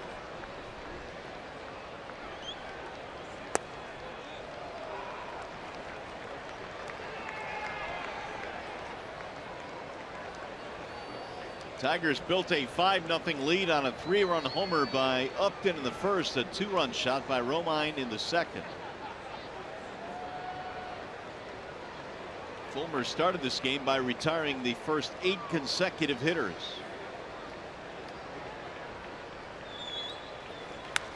Popped him up. Straight up. Here comes Cabrera. And that will end the inning. They get a run on the double by Escobar. Angels are on the board. We've played 5 here at the Big A.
Left home at 18, went to Arkansas, never been there before. And that's the other side of the earth from California. You know, I joke and I tell people I didn't know where Arkansas was on the map, much less if they had a baseball team or a university. I mean, I knew it was somewhere on the other side of the country, but I would have failed the geography test. I didn't know where it was.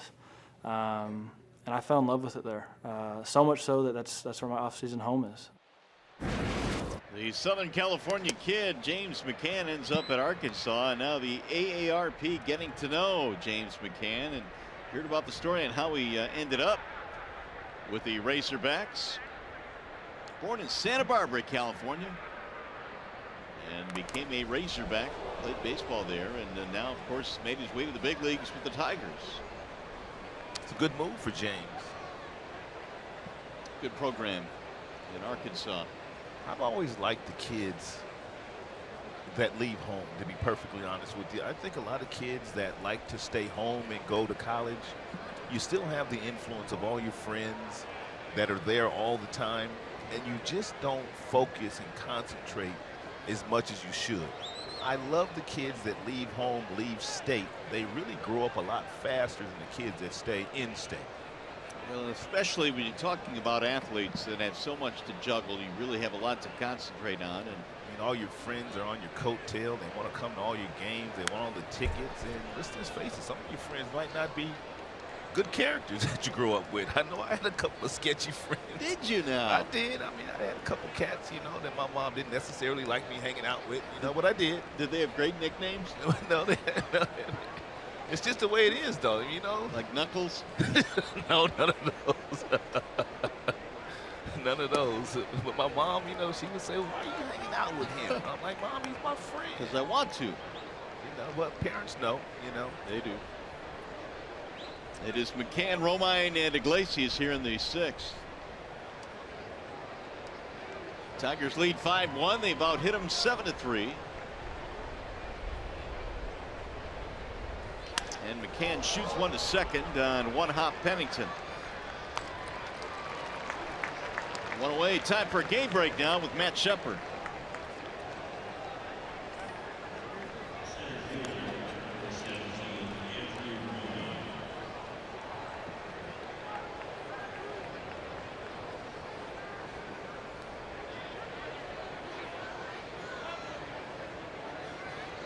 Well, we'll keep an eye on Zach Greinke trying to throw a no-hitter. And he's just about there. Romine shortens the butt, looks at a ball outside. 8 in a row retired now by J.C. Ramirez. So after the Tigers got to him with a bunch of runs early, he has really settled down nicely. 2 balls, no strikes. Romine 2-run homer and a walk.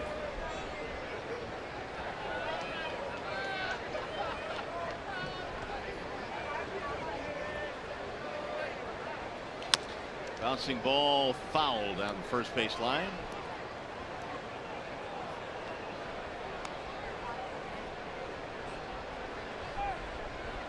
Told you Romine was not supposed to start tonight. Jim Adduci was a late scratch. He was taken out of batting practice. Adduci was scratched from tonight's lineup with a right oblique injury. We'll have more Tigers Live postgame on his condition. Foul back out of play.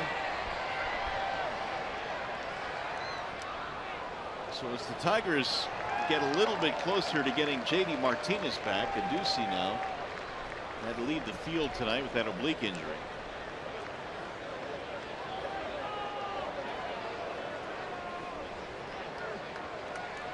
JD, as a matter of fact, homered today for Toledo, was DHing.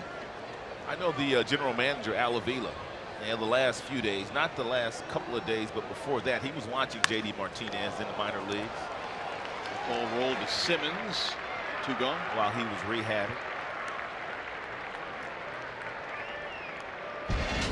Hey, the Fantasy Dinner Series returns June 1st. Special guest Jack Morris. All attendees get a gourmet meal, a photo with Jack, and a chance to take part in a Q&A session hosted by Dan Petrie. Less than 25 spots are left. 313-471-2550 is the phone number. And Jerry Lewis, who runs the fantasy camps, also puts on the fantasy camp dinners and the fantasy camp batting practices, and they got a lot of fans, man. Fantasy camp is a lot of fun. A lot of folks take part in those events. That get home plate umpire Mike Winters. Yep. Maldonado got crossed up. I don't know if he was looking for a breaking ball, but Mike Winters took a fastball that Maldonado did not get glove on, looked like. Catch him square in the midsection. We'll take a replay at it. We'll take a look at it, but I don't think Maldonado got glove on it. No, I don't believe he did either. Ramirez throws hard. Oh, he got crossed up big time. Wow.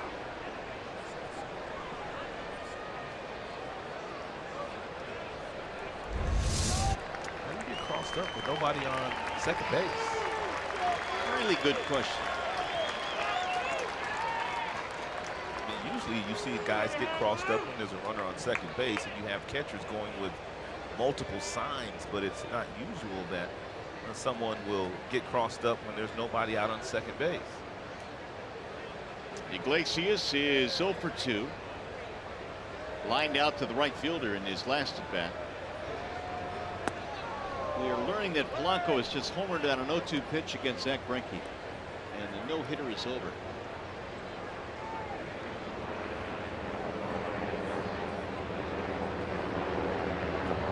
Shep was just telling us about the no-hitter. What are you saying? I don't know. I get used to being a jinx every now and then, so maybe Shep can wear this one.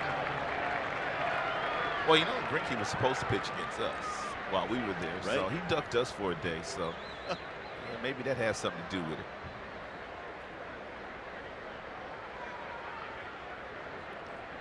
Two and one on Iglesias. 5-1 Tigers lead here. We're in the top of the 6th inning.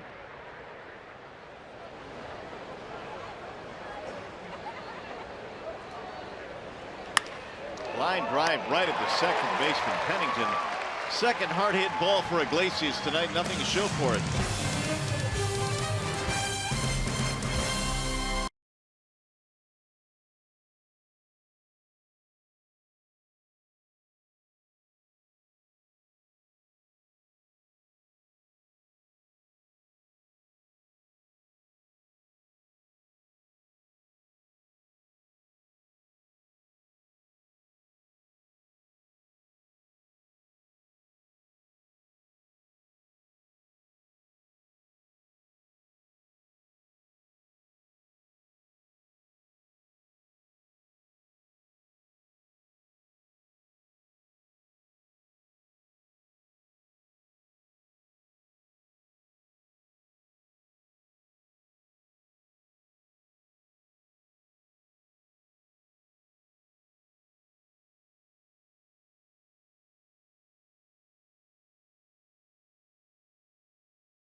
sixth inning. Good news. The Fox Sports Detroit Rod has been nominated for 34 Emmys. Well, the station does wonderful work, and they're also noted again for overall station of excellence. That kind of explains it all. Yeah, John Keating, Matt Shepard, congratulations to them. They've been nominated. And all of us at the Fox Sports Detroit are really proud of the work we do on a nightly basis, but there are so many people involved in that work. Yes, there is. There's a lot of people behind the scenes. Mike Trout is getting things started here in the sixth inning. It'll be Trout, Pujols, Maben facing Fulmer. 0 for 2 for Trout. Keep in mind he's got that 17-game hitting streak going. But Fulmer's got him to ground out twice. Give Trout some credit. He didn't duck Fulmer. He came back against a tough customer. Fouled away. Coming into play today, Mike had seen Fulmer 5 times, and Fulmer had punched him out 4 times. Michael Fulmer's got him set up for that really good slider here, or he can simply go fastball at 97, 98 on the black.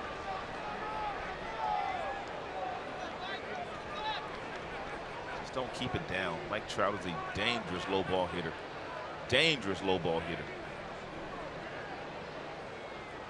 Trout was the American League Player of the Month in April. And 4 of the last 5 most valuable player awards have been won by 2 guys in the ballpark tonight. Miggy with a couple and Trout with 2. Fouled away.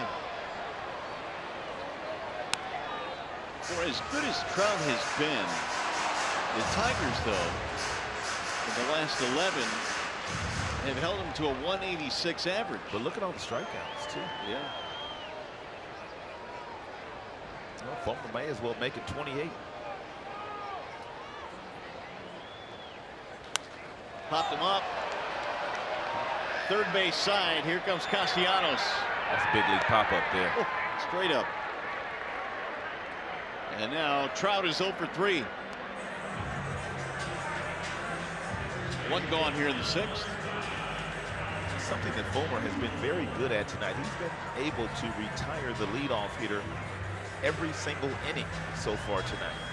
And that just bodes well for the remainder of the inning.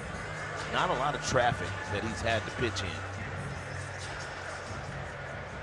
He has had some help from his defense tonight. The middle infielders have been really good.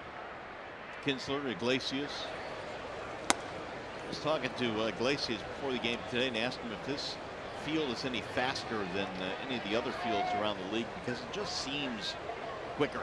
I don't know if the grass is cut shorter, what the dirt is like, but he said, yeah, it seems a little faster. But all the plays he's had to make tonight, he's had to charge the baseball. Nothing really hit all that hard. Kind of makes sense there for a number of years. The Associate had all those table setters, a lot of guys that can run, guys that can bunt. To third base, and Castellanos. Another ground ball out.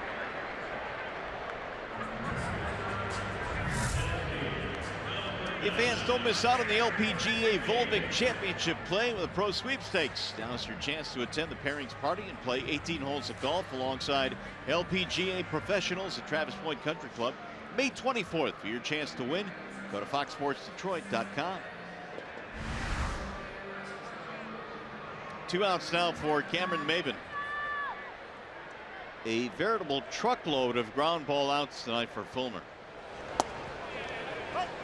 Not much has been hit in the air. And first pitch changeup at the top of the strike zone there to Cameron Maben.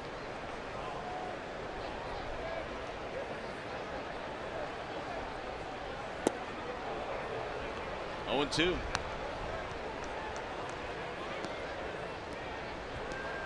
Maben a strikeout and a walk.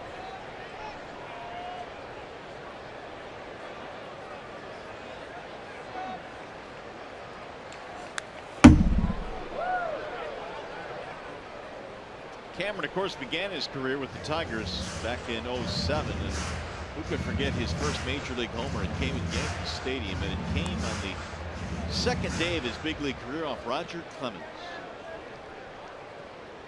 Of course, Cameron was highly thought of first-round pick of the Tigers, and then eventually went in the Miguel Cabrera trade. And he got him, strike 3. Fulmer walks off the mound after a 1-2-3 sixth. He has been absolutely dealing tonight.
Here is our Bell Tire pitch by pitch. Everything has been exploding out of the hand of Michael Fulmer at the bottom of the zone here tonight. Therefore, he has thrown a boatload of ground balls. Iglesias, Kinsler, and Miguel Cabrera has all been busy.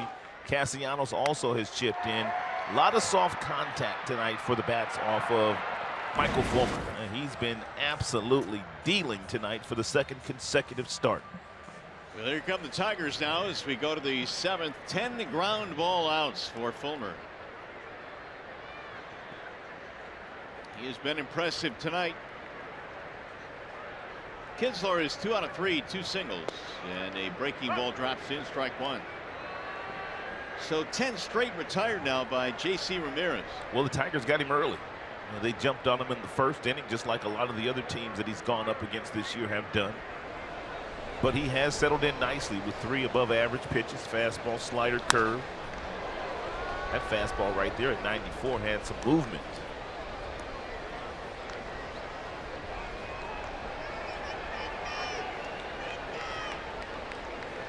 Tigers have not had a base runner since the Romine walk in the 3rd.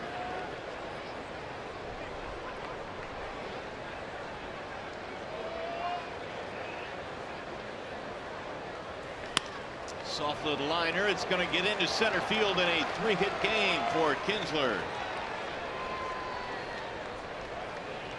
Leadoff man on here in the 7th.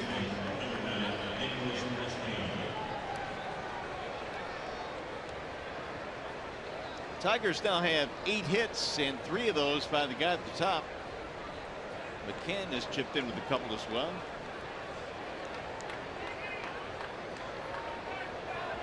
Here's Castellanos. Nick is 1 for 3. He's punched out his last 2 times, though. Nick loves to swing at the first pitch, and usually does a lot of damage on the first pitch if it's a good one to hit. Went after it. Yep, slider.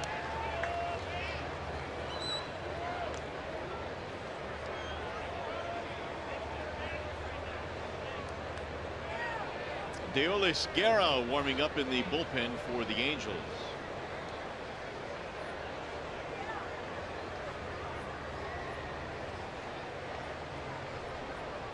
Here's the 0-1.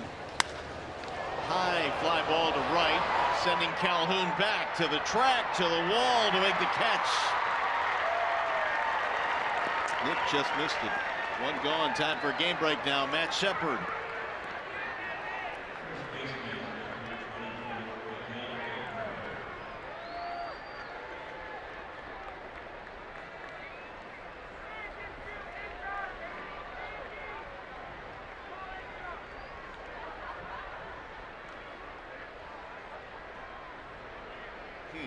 Well, Minnesota now 17-14 atop the Central. And Colorado's got themselves a real nice closer these days, Shep. His name is Greg Holland. And that's the reason why they're playing all those games and winning late. Well, here is Cabrera now with 1 out. What do you got on Minnesota? Any staying power this year? I don't think they're going to have any staying power, but they're having some fun right now, and it's good to see. I mean, they're pitching okay. They're getting some timely hits. It's good to see the young kid Buxton start to perform. I don't think they're going to be able to hang around with the big boys in the Central all season long, but they are having fun right now and playing good baseball under Paul Molitor. Minnesota's 9-4 on the road this year. Another good pickup there by Maldonado. Irvin Santana, their ace, is pitching some really good baseball. What are they going to do with Irvin Santana, though, at the trade deadline if they're kind of out of it? I mean, he'd be a real nice piece for somebody else, and they could probably get some good prospects for the future. So we'll see. They might be faced with a tough decision at the trade deadline.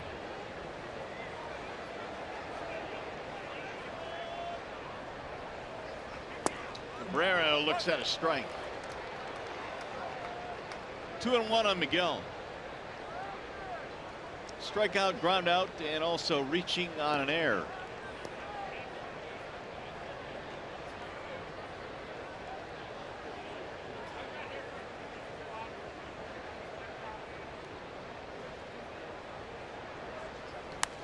Look out.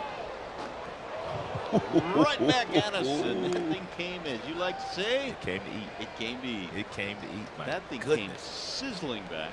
Wow. I had your back, though. You did? I did. Yeah, I was hiding under the counter here. My goodness. Miggy taking pot shots up here. Yeah, he did. You didn't say nothing to make him mad, did you? Nope. Now that I know him. 2-2. Bouncing ball to short. Simmons to second one. There's the relay and a double play. 6-4-3 ends the inning. Still 5-1 Tigers. Coming up, the Consumers Energy 7th inning stretch.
We go to the bottom of the 7th. We're still alive. We're glad to be telling everybody we're still alive. That foul ball came in here and took a chunk out of the back wall. But anyway, Michael Fulmer's been the story tonight, Rod, and he's going to go back out there. It'd be good to see him get through the 7th inning here. Well, Michael knows how difficult it's been to win games in this particular ballpark, and it's almost like he took it upon himself to go out and pitch an outstanding game to keep his team in it so they can win this game. And he's just been dealing a lot of ground balls, 6 strikeouts. He hasn't walked all that many. Just about every fastball he's thrown has been 95 and above. He's a legitimate number 1. Ben Revere leading things off here in the bottom of the 7th. And Revere slaps the ground ball to the shortstop. Backhanded play. Iglesias throws him out. Oh my goodness, Iglesias is putting on a clinic tonight. It has been an absolute clinic indeed by Iglesias and Kinsler. Iggy got rid of that ball extremely quick. Well, Revere has great speed running from the left side. He's flying down the line, so Iggy, since we grabbed it, didn't waste any time trying to get the ball in the air to Mickey. He bounced it over there and threw it accurately. It's been one sparkling play after another tonight. Well, Michael Fulmer works fast, good defenders, and that goes hand in hand. It's a good point. We've talked about that and how defenders love to play behind guys that pretty much get it and throw it. I mean, he takes probably 10 seconds in between pitches, if that. Kind of surprised the Angels haven't stepped out tonight and tried to slow him down like the A's did in his last outing. Simmons has hit a couple of ground balls, one to the second baseman Kinsler and one to Iglesias. Both of those were fine plays.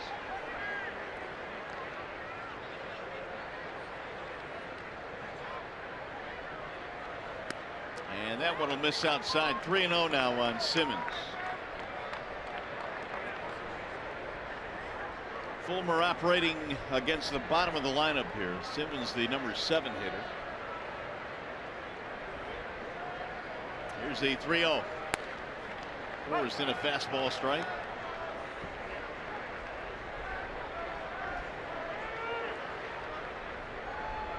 Here's the ratio on Michael Fulmer after 105 pitches. There's another strike. 97 straight downhill, over 100 pitches into the contest. He's a bulldog. 110 is his season high, his second start against Minnesota. Now the 3-2. He's got a lot left in his tank. This is probably his last inning, but he still has a lot left in his tank tonight.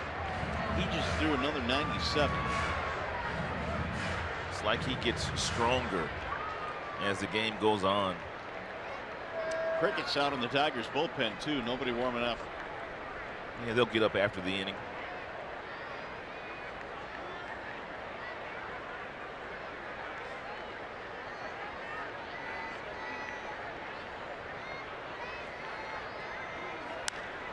Popped him up.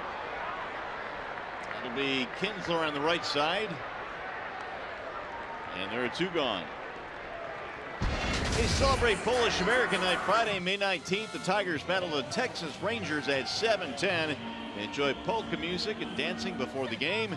For tickets, visit tigers.com or call 866-66-TIGER and enjoy Polish American Night, the 47th annual. It has been something that has had some staying power. It has, man. Every single season downtown. Looks like Hardy now is starting to warm up.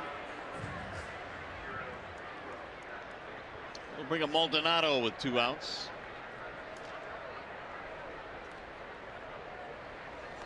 Oh, right on the hand, it appeared.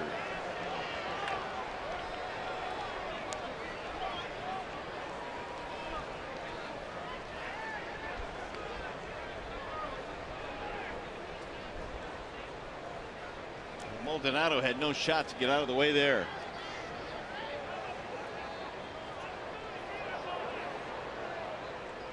And there is no padding in the hand, too. Nope. He's in a lot of pain.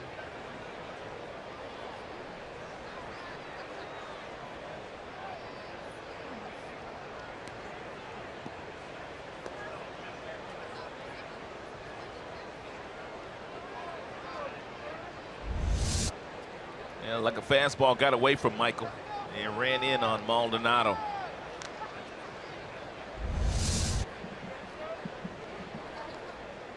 It'll be a 2-out base runner for the Angels. 5-1. Tigers have the lead in the 7th.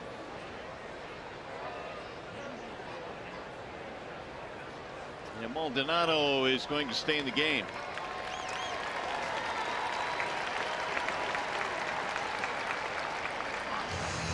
It'll bring up Cliff Pennington.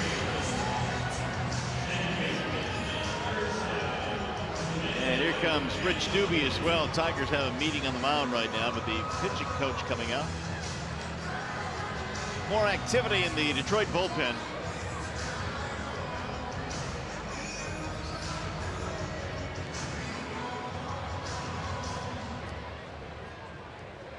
See if the Tigers can get Fulmer through 7 innings. He needs one more out.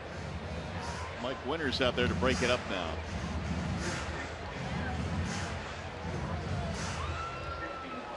Shane Green now has joined Hardy in the Detroit bullpen, the lefty-righty combination. That's the 4th batter that Michael Fulmer has hit this year. And the 4 batters hit, that leads the team.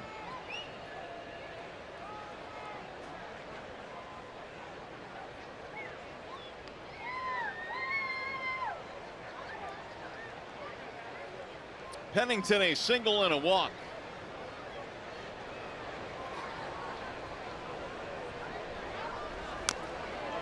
Oh, 0-1. Oddly enough, 2 of the better at-bats of the game for the Angels have come from their number 9 hitter. Pennington a sharp single the other way back in the 3rd, and then he worked a walk after falling behind in the 5th. Also came around to score their only run so far. Little high.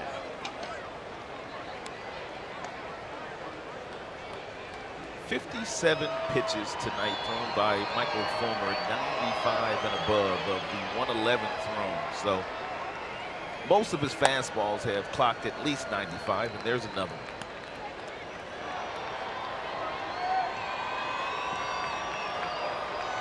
2-1 on Pennington.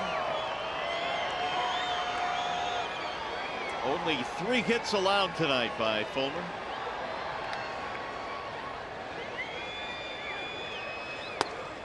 Two and two.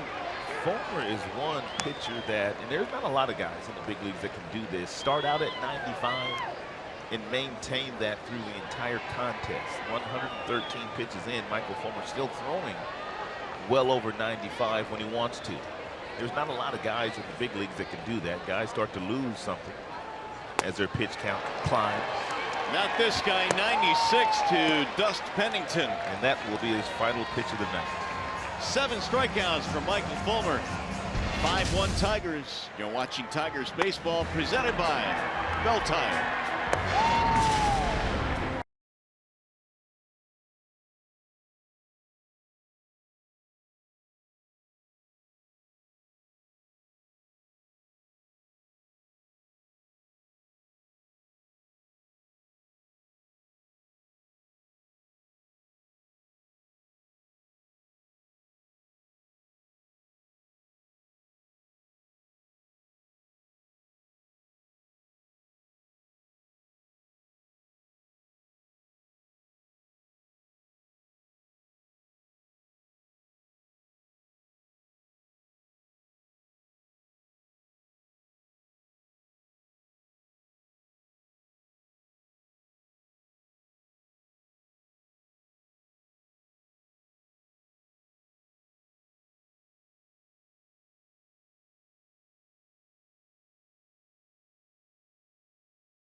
Thank Michael Fulmer for a good portion of that. He has been outstanding tonight, allowing only 3 hits. And as we go to the 8th inning, the Angels go to the bullpen. Wall side windows pitching change. Deolis Guerra comes in. And Guerra's got a lot of pitches. He's got a fastball that gets up to 93 miles an hour. He also has a slider. He'll cut the fastball. He's got a curveball and a changeup. So he's got 4 different pitches, 2 different fastballs, a 2-seamer and a 4-seamer. Victor Martinez will get it started for the Tigers. Martinez, Upton, and then Collins facing Guerra.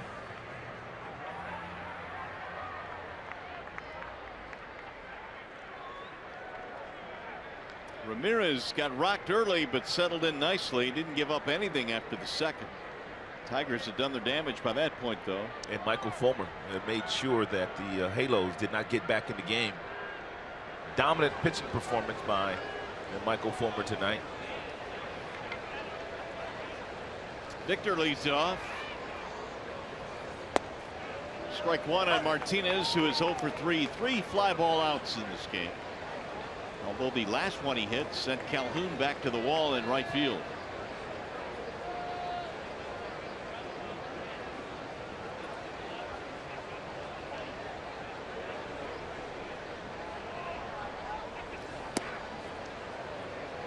I sure wanted to pick Victor and pick the stick tonight, but he was off the board before he got to me. Who took him? That would be me. Who did you end up with again? Justin Upton. Oh, that's right. And all he did was hit you with a 3-run shot. Let's trade. No. Come on, let's trade. You wanted Well, I it. asked for him yesterday. He wasn't listening. Oh, that's right. Well, Victor's going to get on the board here. Hey, I'll take my chances every day with Victor. I've scored a lot of points this year with Victor. Infield playing a pull on Martinez. They give up the entire third base line. And then some. Here's the 2-1. Victor hammers one in the air to center field. Maven is cruising back, still going. Can't get it. That ball will bounce off the warning track up against the wall. Going to be a double for Victor Martinez. There you go. I'll take it, a 2-pointer. It's a nice job by Victor. He had himself in a fastball friendly count, 2 balls and 1 strike. And the one thing about Victor, even though he has himself in that count, he's not trying to pull the baseball. Had been popping up most of the night. That time he simply went with the pitch. And Maven, who's been playing good center field for them, looked like when he was running for it, he was going to get there. Yeah, but did not make the play. I agree. Initially, it looked like he had a beat on that ball and had it no problem. 2-base hit to get things started here in the 8th. Now, here's your guy Upton. 3-run shot in the first, a line out and a strikeout tonight for Jay Up.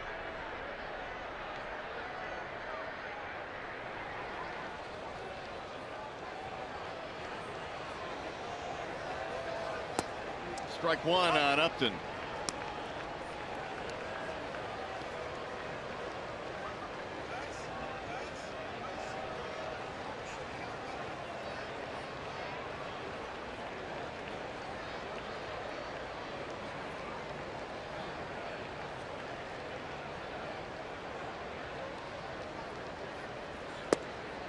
A little bit outside.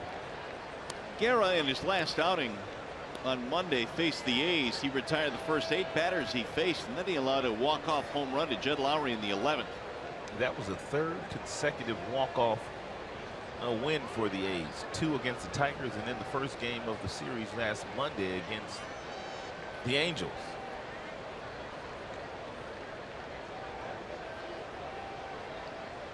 Here's the 1-1.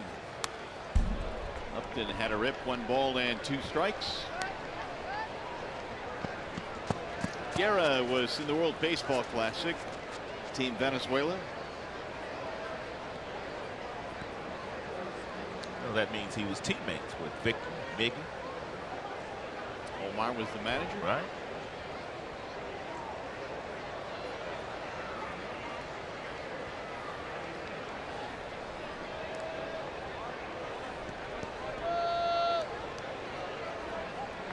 A double by Martinez now gives the Tigers 9 hits tonight. Just about every hit Victor has on this road trip has been to the left side of second base. Everything to left field for Victor pretty much in the entire series. And which started in Oakland. Of course, he didn't play in Arizona other than the 1 pinch hit. And that was batting right-handed, and he hit that ball the opposite way.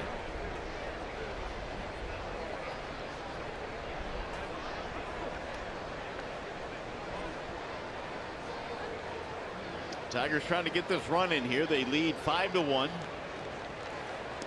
That'll bounce away from Maldonado to the backstop, and Martinez advances. Wild pitch.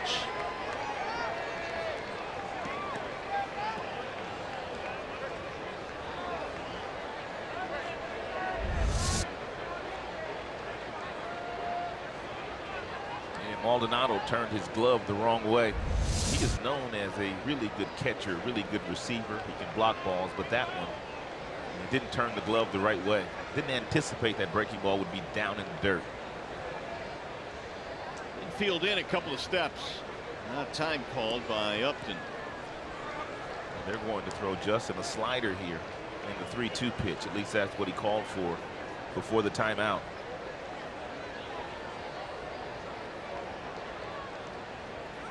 Swing and a miss.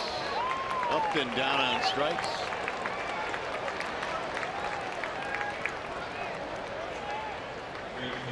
That'll bring up Tyler Collins. 3-2 breaking ball thrown by Guerra.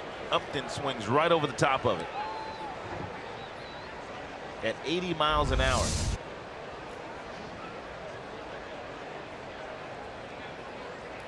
Collins 0 for 3. 2 fly balls and a ground out. Swing and a miss. Infield playing halfway depth, and Mike Scioscia does not believe that Victor's going to come home on contact, and therefore he is still playing his defenders at an area where they might be able to get to a ground ball hit by Collins, and because they're not playing in at the cut of the grass.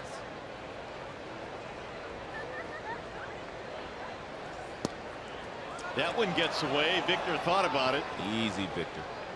That would not have been a good choice.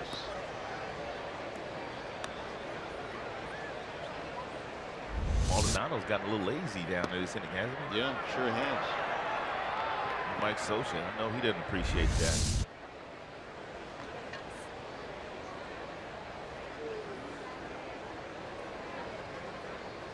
One and one on Tyler. Well, he did get hit in the hand too, so. True.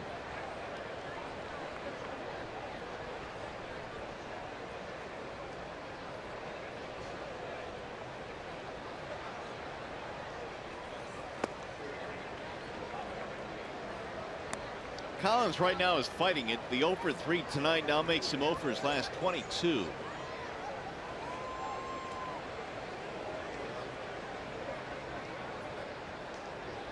Little base hit here, stop that streak and score the run. Martinez doubled to start the inning, now at third with 1 out. In the air to center field. Maben sizing it up. Runner tags but holds, and Victor will go back to third. Victor would have made it. Kind of surprised he stopped because Maben does not have an overly strong throwing arm. And also, when you're playing center field, you have to get it over the mound, and that ball died before it got to the mound. So, and Victor probably could have scored there. So with 2 outs, that will leave it up to James McCann. Tigers have not scored in this game since the 2-run homer in the second by Romine. I really love the way that McCann has used the entire baseball field, starting with the home run that he hit in Oakland to left field. He homered to right center field in Arizona. He's gotten a base hit today to right field, earlier today to left field. So McCann starting to get that batting average up only and because he's hitting the ball where it's pitched.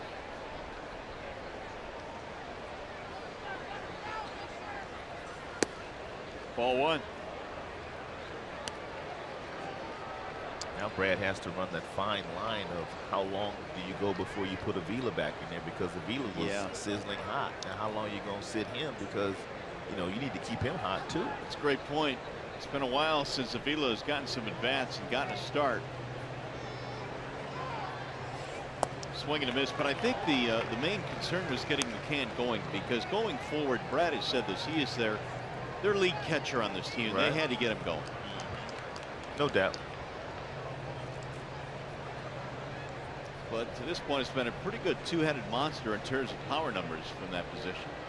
I think Avila has been around long enough that he knows how to keep himself sharp and ready. 2-1. And James just looks better when he takes his pitches right now. He's got himself in another really good count to get a good pitch to hit.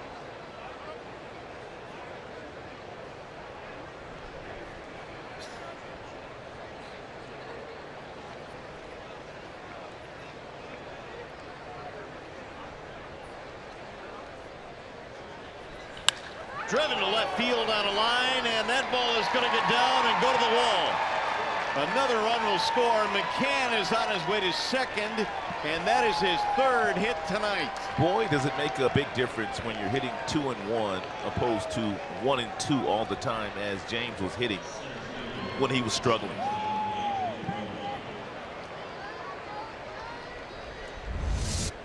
It's a 2-1 pitch. It's a fastball that 92 miles an hour right down the middle. He was waiting for it out in front of it, rips it to left field. Ben Revere, and can't run it down. Victor Martinez able to come home and score. 6-1 ball game, and the Tigers now have 10 hits. A lot of the damage the Tigers have done here today have been with 2 outs. So McCann now has 3 hits. Kinsler has 3 hits.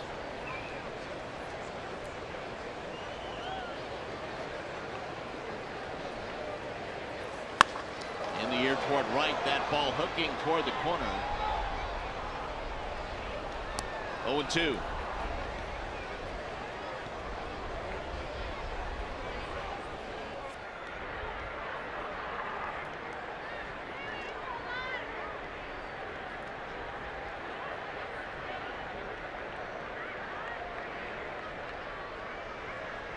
Romine, 2-run shot in the second. He's also walked.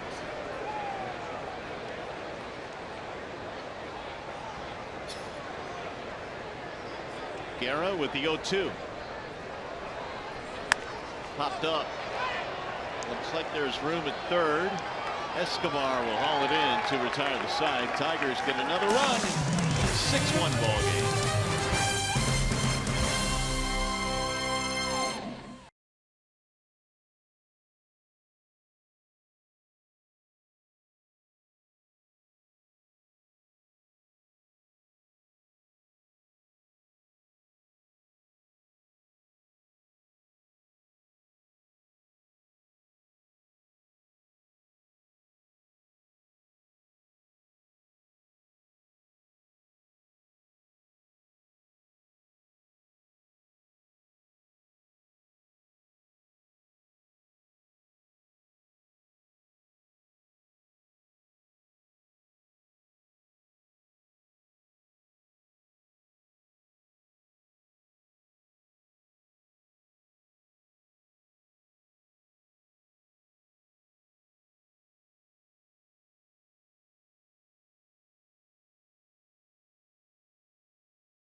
Bank game summary. The Tigers got on the board first against their starter tonight. That would be Ramirez. 3-run shot by Justin Upton. That would be his 6th of the year.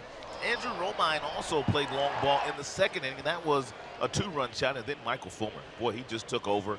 He threw ground ball after ground ball, and every time he threw one, there was Kinsler or Iggy or Castellanos or Miggy picking the ball up off the carpet, making outstanding plays all night long behind Michael Fulmer, who was sensational tonight. Fulmer got some help, but he was indeed sensational, and he'll give way to the bullpen now. And Shane Green comes in a wall side windows pitching change. Green has been throwing the ball very well this year. His fastball getting up to 97 miles an hour, most of them right around 95. He's got a nice cutter, and he also has a slider. And real good numbers so far posted by Shane Green. Over the last 13 appearances for Green, a 191 opponent's batting average. Check swing inside, 2-0.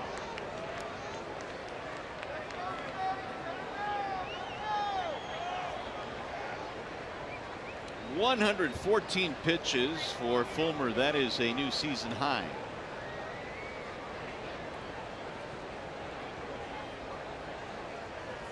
Ground ball, base hit, right field. He went the other way, and Escobar is aboard. His third hit tonight.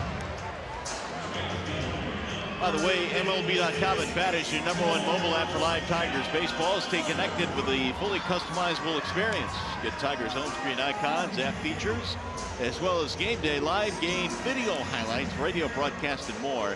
MLB.com and Bat.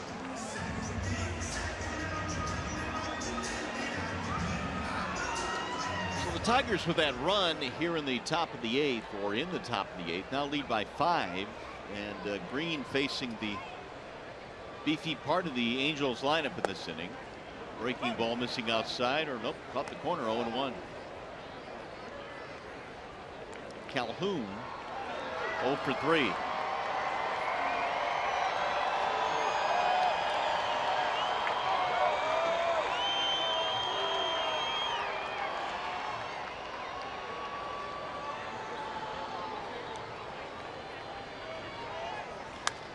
Fouled out of play. 0-2 on Cole Calhoun.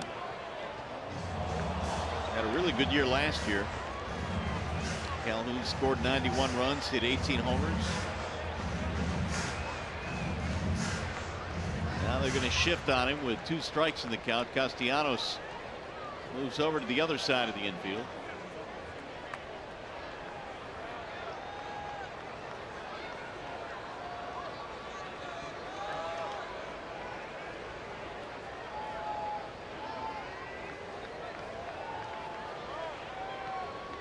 The 0-2.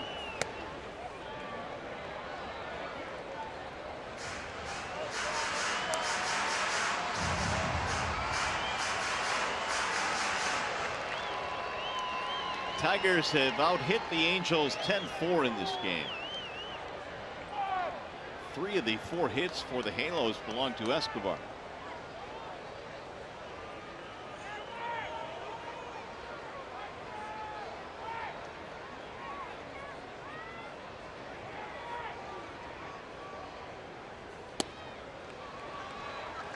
Two and 2 now. Calhoun, Mike Trout on deck.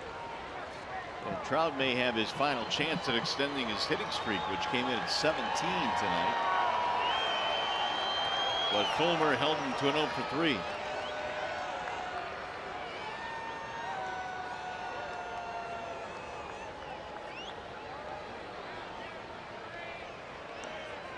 Here's the 2-2. Swing and a miss. Calhoun strikes out, 1 gone. Punches out for the 3rd time tonight. Time now for the Unlimited Baseball break, brought to you by T-Mobile. Mike Napoli hit a 3-run homer in the bottom of the 9th to give the Rangers a win tonight over the Padres. Now they desperately needed a big hit, the Rangers.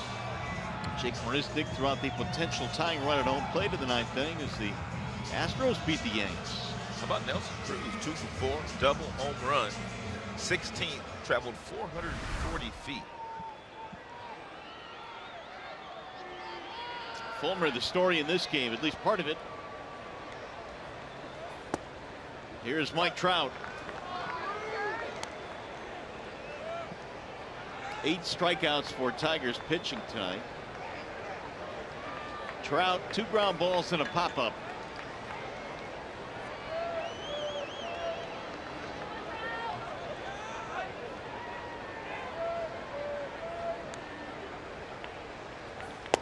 Outside.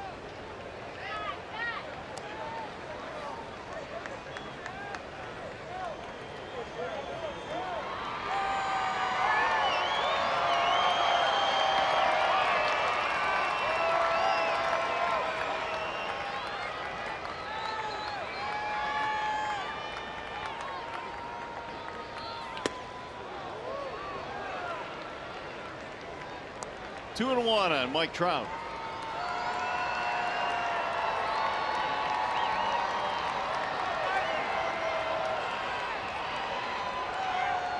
Trout came into this ball game tonight 2nd in the American League in hitting, behind Gene Segura.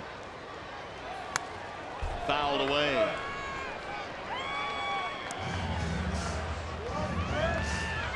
Trout DHing tonight. We'll see if he's back in the outfield tomorrow night. He's been nursing a hamstring. Here are the numbers over the 17-game streak. 391.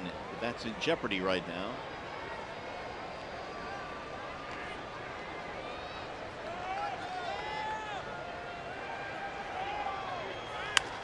Fly ball right field. Collins going back to the warning track to make the catch. 2 gone, and Trout is 0 for 4. You check in now with John Keating. Well, Mario, to the viewers at home, you may have seen this last night. We ran across a guy who looked creepily like Justin Verlander. His name is Chris Azinger. He's from Novi, living in Phoenix. We had the opportunity to interview him during the broadcast. I asked JV today if he saw any of these social media things, and as you know, Justin Verlander, you're well aware that nothing escapes him on social media. So big smile from JV, and yes, he acknowledged, sure, he can see the resemblance, although he suspects that Chris put the beard on so he looks exactly like JV. Well, what's wrong with that? Chris told us that it's only because his wife wants him to have a beard, and as you know, both of you guys in the booth, we always do what our wives tell us. Absolutely. Yep. Happy wife, happy life. There you go. You see how quickly we both said absolutely? We're all well trained. There you You go. already know, boy. Record time. At least on television. I was talking to Verlander about his lookalike before the game today, and he said that he saw this guy in Boston last year, full uni, signing autographs in the stands in Boston, signing autographs in the The stands. same guy? Same guy. And Justin told me that today. He said, man, what are you doing signing autographs up there? He had a full uni on the stands. No kidding. Pujols fouls it back out of play. 1 ball and 2 strikes. Well, Dan Dickerson, who works on the radio side, Right. he was down in the dugout before the game today, and they've got a monitor over in the radio booth. So when he saw, what's his name? Well, whatever. Chris Azinger. Chris. When he saw Chris come up with John, he says, what in the world is Justin doing in the stands? It took him a while to figure it out. Yeah, it really is, John said, creepily close and familiar and eerie. Looks like Justin kind of shaved his beard, so it doesn't look like him so much now. Yeah, it'll be better. That's going to an extreme, eh? It darts outside. 2-2 now on Pujols.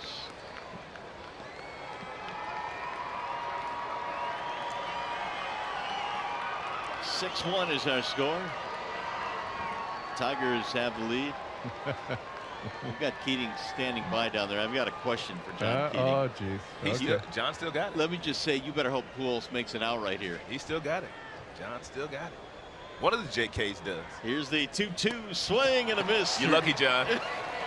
Well, we wanted to ask Keating what this was all about. What'd you say, John? He was sitting next to. Jonathan! John. I will tell you exactly what that is after a break. Oh, John. Nothing to do with me. You shower?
can. Yep.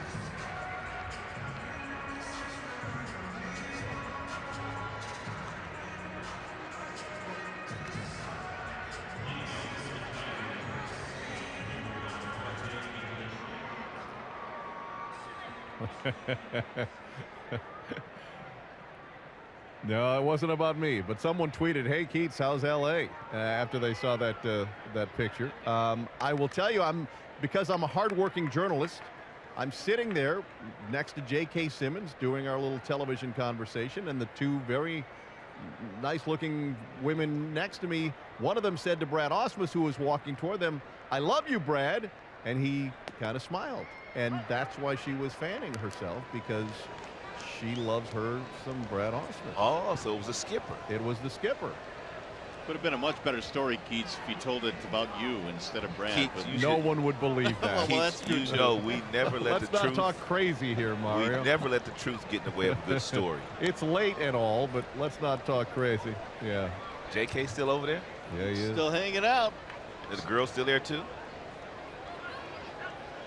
I'm told they left. Well, they got a smile from Ausmus. What more do you want? There's a ball outside to Iglesias, who's getting it started here in the 9th inning. Iggy, then Kinsler, then Castellanos. Iggy does not have a hit yet, but man, did he play a sparkling night of defense at the shortstop position. Hit a couple of balls hard in this game. He really had. One to right field, one to second.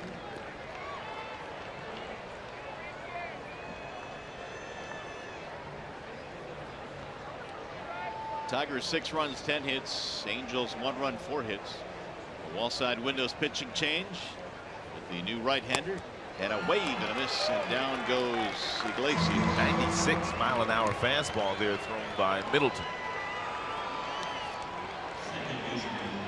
Well, Francisco Rodriguez is warming up in the Tigers bullpen. And Brad trying to find opportunities for Rodriguez to get it back. I got no problem with Brad using Rodriguez here. 5-run lead in the 9th inning. Obviously, if he gets in any trouble whatsoever, you've got Justin Wilson in your bullpen to back him up. But at some point in time, you've got to try to get Frankie straightened out. And this is a golden opportunity to do so. Kinsler looks at a strike.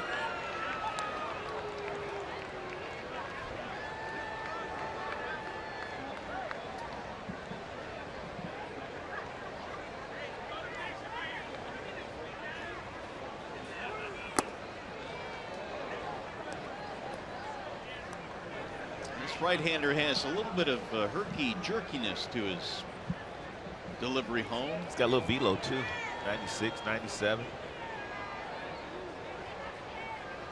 Keenan Middleton. 2 balls, 1 strike. Looks like he's got the brim tilted too. Not as much as Fernando Rodney, but he's got a little tilted brim to that hat.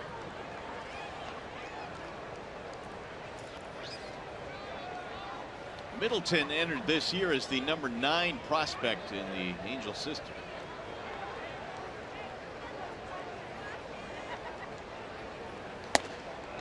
A little high. 3-1 now on Kinsler.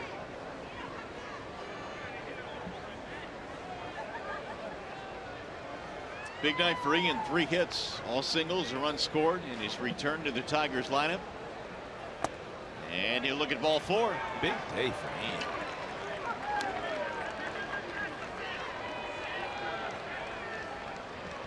If you haven't been with us all night long, Ian Kinsler has gotten it done on both sides of the ball. He missed about 5 days with that tender hamstring. He comes back. He gets 3 lousy singles. And defensively, he just put on a show. He made every single play. He came in, he barehanded balls. He went to his left and backhanded balls and got rid of them over to Miguel Cabrera. He and Iglesias played a superb game of defense up the middle tonight.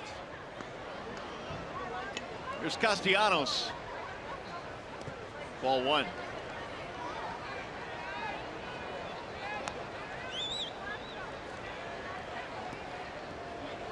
Nicholas 1 for 4, had a single and scored a run. It was early in the game when the Tigers put up 3 in the first, 2 in the second on a pair of home runs. Upton and Romine tonight.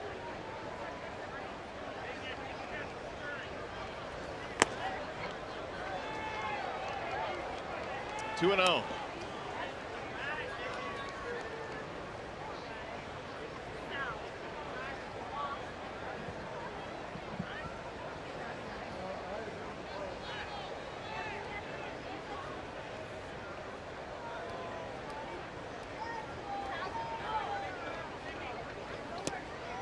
On Castellanos. And it doesn't get any easier. Cabrera waiting on deck.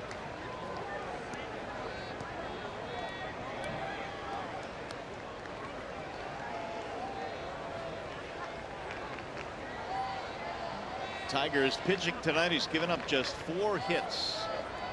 Of course, the first 7 innings belong to Michael Fulmer.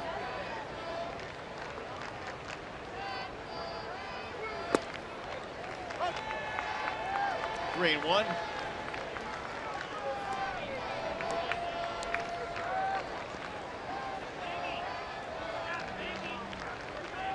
Angels in the 9th inning will have 5, 6, and 7 due up against Francisco Rodriguez.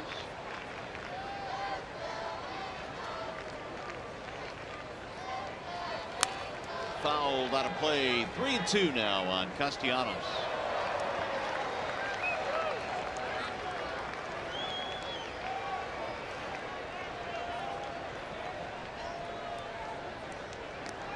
Nick has fanned twice tonight. He's also flied to deep right field to go with his single. Tigers jumped on Ramirez with 2 singles and the homer in the first inning to make it 3-0 before you could blink.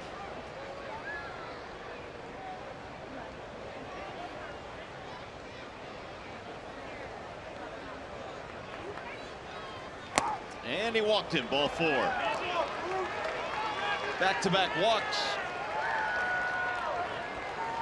Here is the upcoming matchup presented by Wallside Windows. Tomorrow going to be Jordan Zimmerman and Matt Shoemaker in game 2. And Jordan Zimmerman 3-1 on the year with a 621 earned run average. He was roughed up in his last outing against the Oakland Athletics. Gave up 3 homers in that game. While Shoemaker, the Michigan native, will go against the Tigers. And John, a little bit more on Shoemaker. Well, we chatted with Matt Shoemaker, who's a delightful young man and speaks very fondly of Detroit and admits to being a Detroit sporting fan through and through, except when it comes to the baseball team, because obviously the Angels employ him, but he follows the Lions and the Red Wings and the Pistons, and loves his Michigan roots. And you'll hear from Matt Shoemaker talking about how important that is to him. And the other team playing here in Anaheim, the hockey team, comparing this to Hockey Town tomorrow on Tigers Live. All right, Keith, we look forward to it. Big doings here this weekend. The Ducks across the street. And I saw a lot of the Edmonton Oilers players when they were checking out of the hotel today. And as you could expect, they were dejected after losing here to end their season. We rolled in after the game in Arizona last night. There were 3 Oilers fans wearing Oilers jerseys, and yeah, they were. They looked like they had fun at the game, if you know what I mean. But they were sad. Yeah. What are you saying, Mario? I'm not saying anything. You draw your own conclusions. Here's the 1-1 pitch. Cabrera takes high, 2-1. And all of a sudden, Middleton having a difficult time of finding the strike zone. He has thrown a total of 19 pitches, and he's missed the strike zone with 12 of those.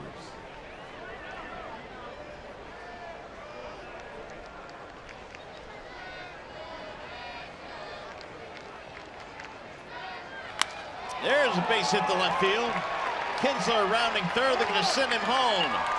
And the throw is not in time. It's an RBI single for Miguel Cabrera. Tigers had another 7-1 ball game.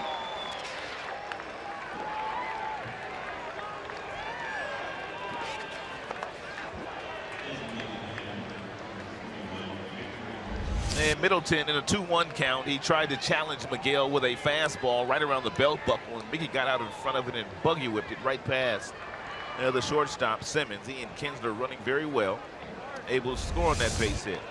And Revere in left field is not known for having a strong throwing arm, and Dave Carton knew that, and that's why he sent Ian Kinsler on that particular play. Single RBI for Cabrera, his 14th RBI of the year. Now Victor Martinez. Victor has done a marvelous job this year with runners in scoring position. And now he has a runner on third, less than 2 outs. That's going to go to the backstop. Here's the shovel toss, the tag, got him. Castellanos called out at home plate. And the Angels caught a break there. That ball bounced right back to Maldonado. It's a great read by Castellanos. Really nothing you could do. Nick initially thought it looked like that he was safe. We'll see if the Tigers want to challenge. Well, they've got a free challenge should they want to use it. But the ball gets past and bounces right back to Maldonado. And Middleton is right there to apply the tag to Castellanos. Did he tag him? I thought he did. Yeah, he got him on the foot. And he's blocking the plate, too.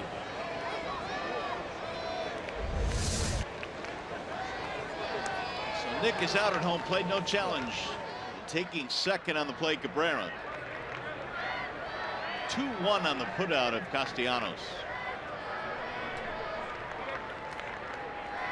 It's something for the Tigers to think about now. Anytime they pass ball the next 3 days, you have to make sure. Because we've just witnessed what can happen here. Swing and a miss.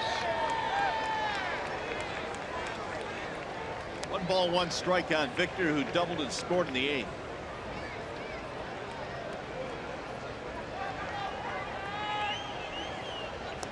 Tigers lead by 6. RBI hit by Cabrera here in the 9th inning.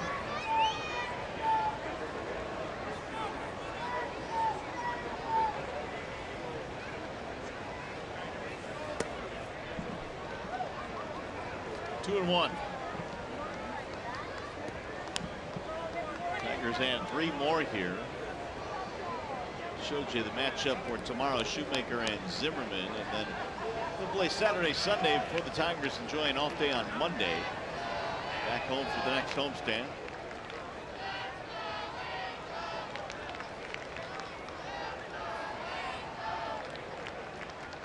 Here's the 2-1. High, 3 balls and 1 strike. Next one will be the 25th for Middleton in this inning.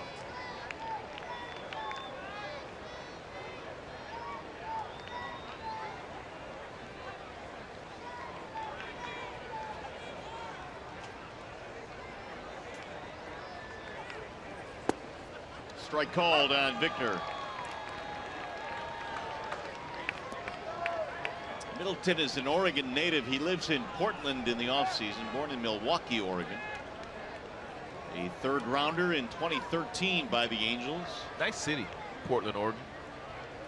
They used to be in the PCL back in the day. Enjoyed going there. Grounded foul.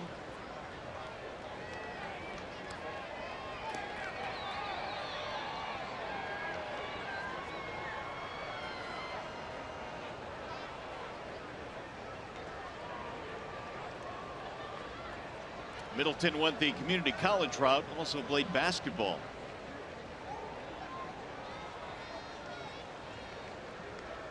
Finding it difficult, though, to get through the 9th inning here against the Tigers. Martinez waiting on a 3-2 pitch. And that's going to be ball 4.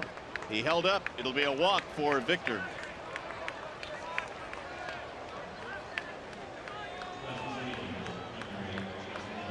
It's a 3rd walk in this inning, and that's going to bring up Justin Upton.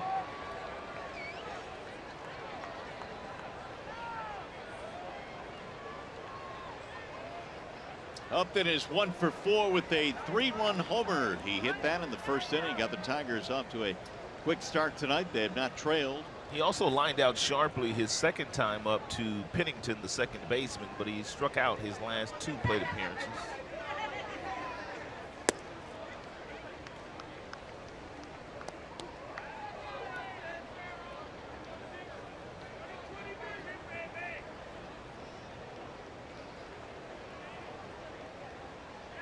Pretty good. Yeah.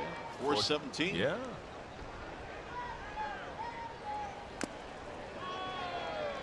1 ball, 1 strike. So Middleton now about to throw his 30th pitch of this inning.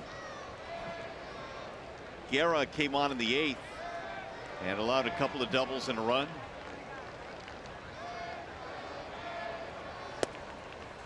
Just missed. That's a pretty good pitch right there. Well, he's thrown so many balls that Mike Winters is not going to give him the benefit of the doubt. He's going to make Middleton throw the ball over the plate. Forward Tiger Alvarez warming up. Middleton has been in a lot of fastball-friendly counts in this inning to Tiger's bats. Justin finds himself in one of those counts. Way outside, bouncing in, 3-1.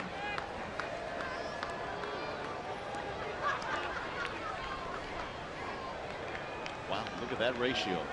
You look at it. 19 balls and 12 strikes out of 31.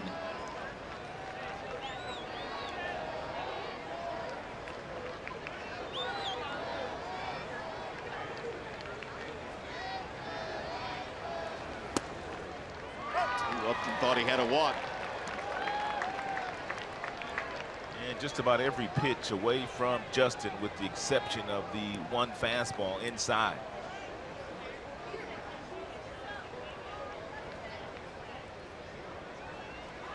Collins waiting on deck.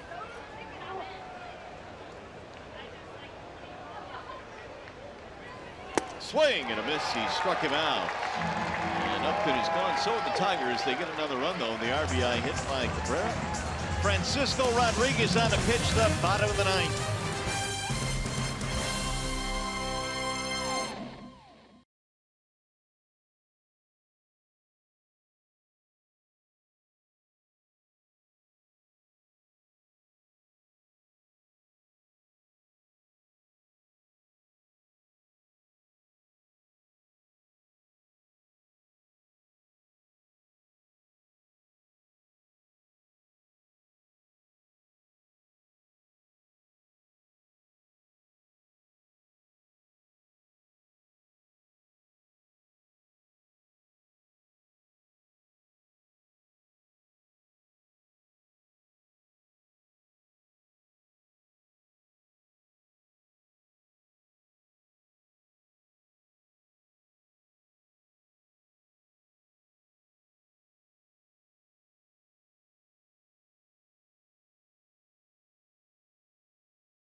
Tigers baseball on Fox Sports Detroit is brought to you by Comerica Bank, a part of Detroit and the community since 1849. Your Metro Detroit Chevy dealers. Visit ChevyDetroit.com. See why Chevy drives the Motor City. And by Wallside Windows, we can do that. We are the factory. Back here at the Big A, the Tigers have their share of fans here. And it's been all Tigers tonight behind Fulmer and some early home runs. Now Francisco Rodriguez trying to get the final 3 outs. And he'll deliver outside to Cameron Maben. And Francisco lost his closer's role on Sunday when he blew a save in Oakland for the 2nd consecutive day. And basically forced Brad's hand into appointing Justin Wilson as the closer for now. Maben looks at a ball outside. 2-0 the count on Cameron Maben. In the last couple of days, and Rodriguez has been out with the pitching coach Rich Doobie trying to figure out some things, trying to get back on track.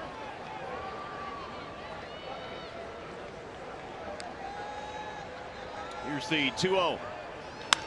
Ground ball to short. Hit it right at him. Iglesias will throw him out.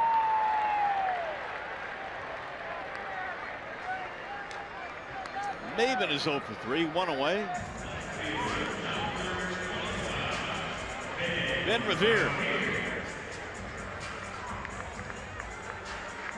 When we last saw Francisco on the field for the Tigers, he had given up walk-off hits in 2 straight games against the Athletics to start this road trip.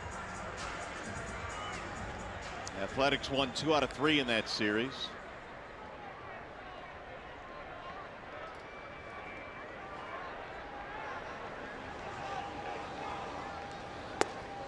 Strike 1 in the outside corner. That's where it all began for Francisco. The 2002 season, the World Series campaign for the Angels. He was awfully good. A 2.35 ERA. 6 years.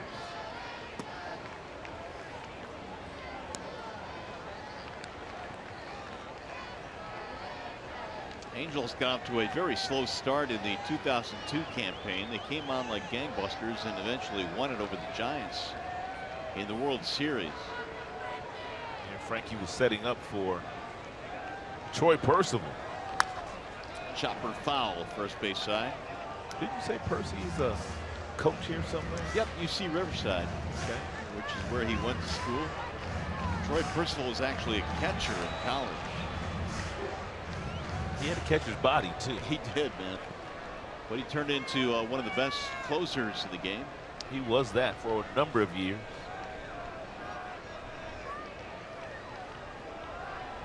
One and 2 on Ben Revere.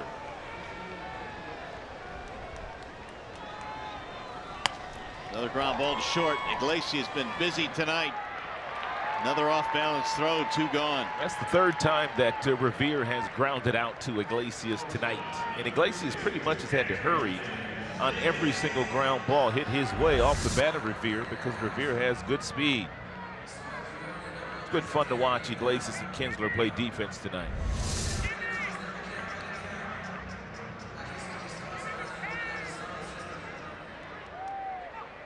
It'll be up to Andrelton Simmons.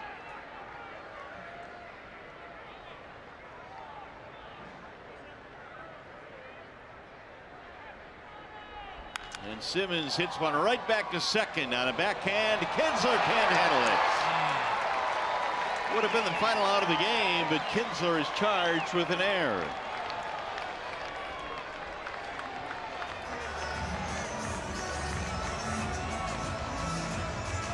Ian Kinsler did a nice job backing up to get the hop that he wanted, but once he reached into the glove to get the ball out, he could not make the exchange. And he took one peek at the runner running down the line, and by then it was too late to get Simmons.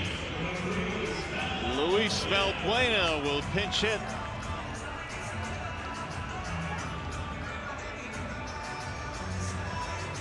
Tigers have committed their first error of the night. Here's Valbuena.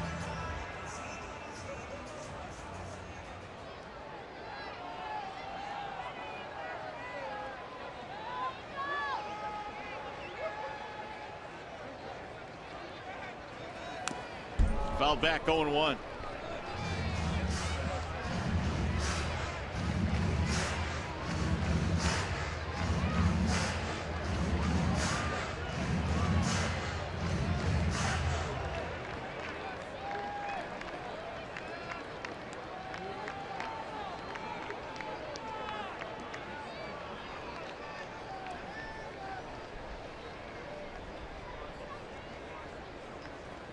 Bouncing ball right side. Right to Cabrera, and that will do it. Well played game tonight for the boys here in Southern California. Nice win for the Tigers. Now we send you to the Call Sam Studios. Matt Shepard standing by with Tigers live post game.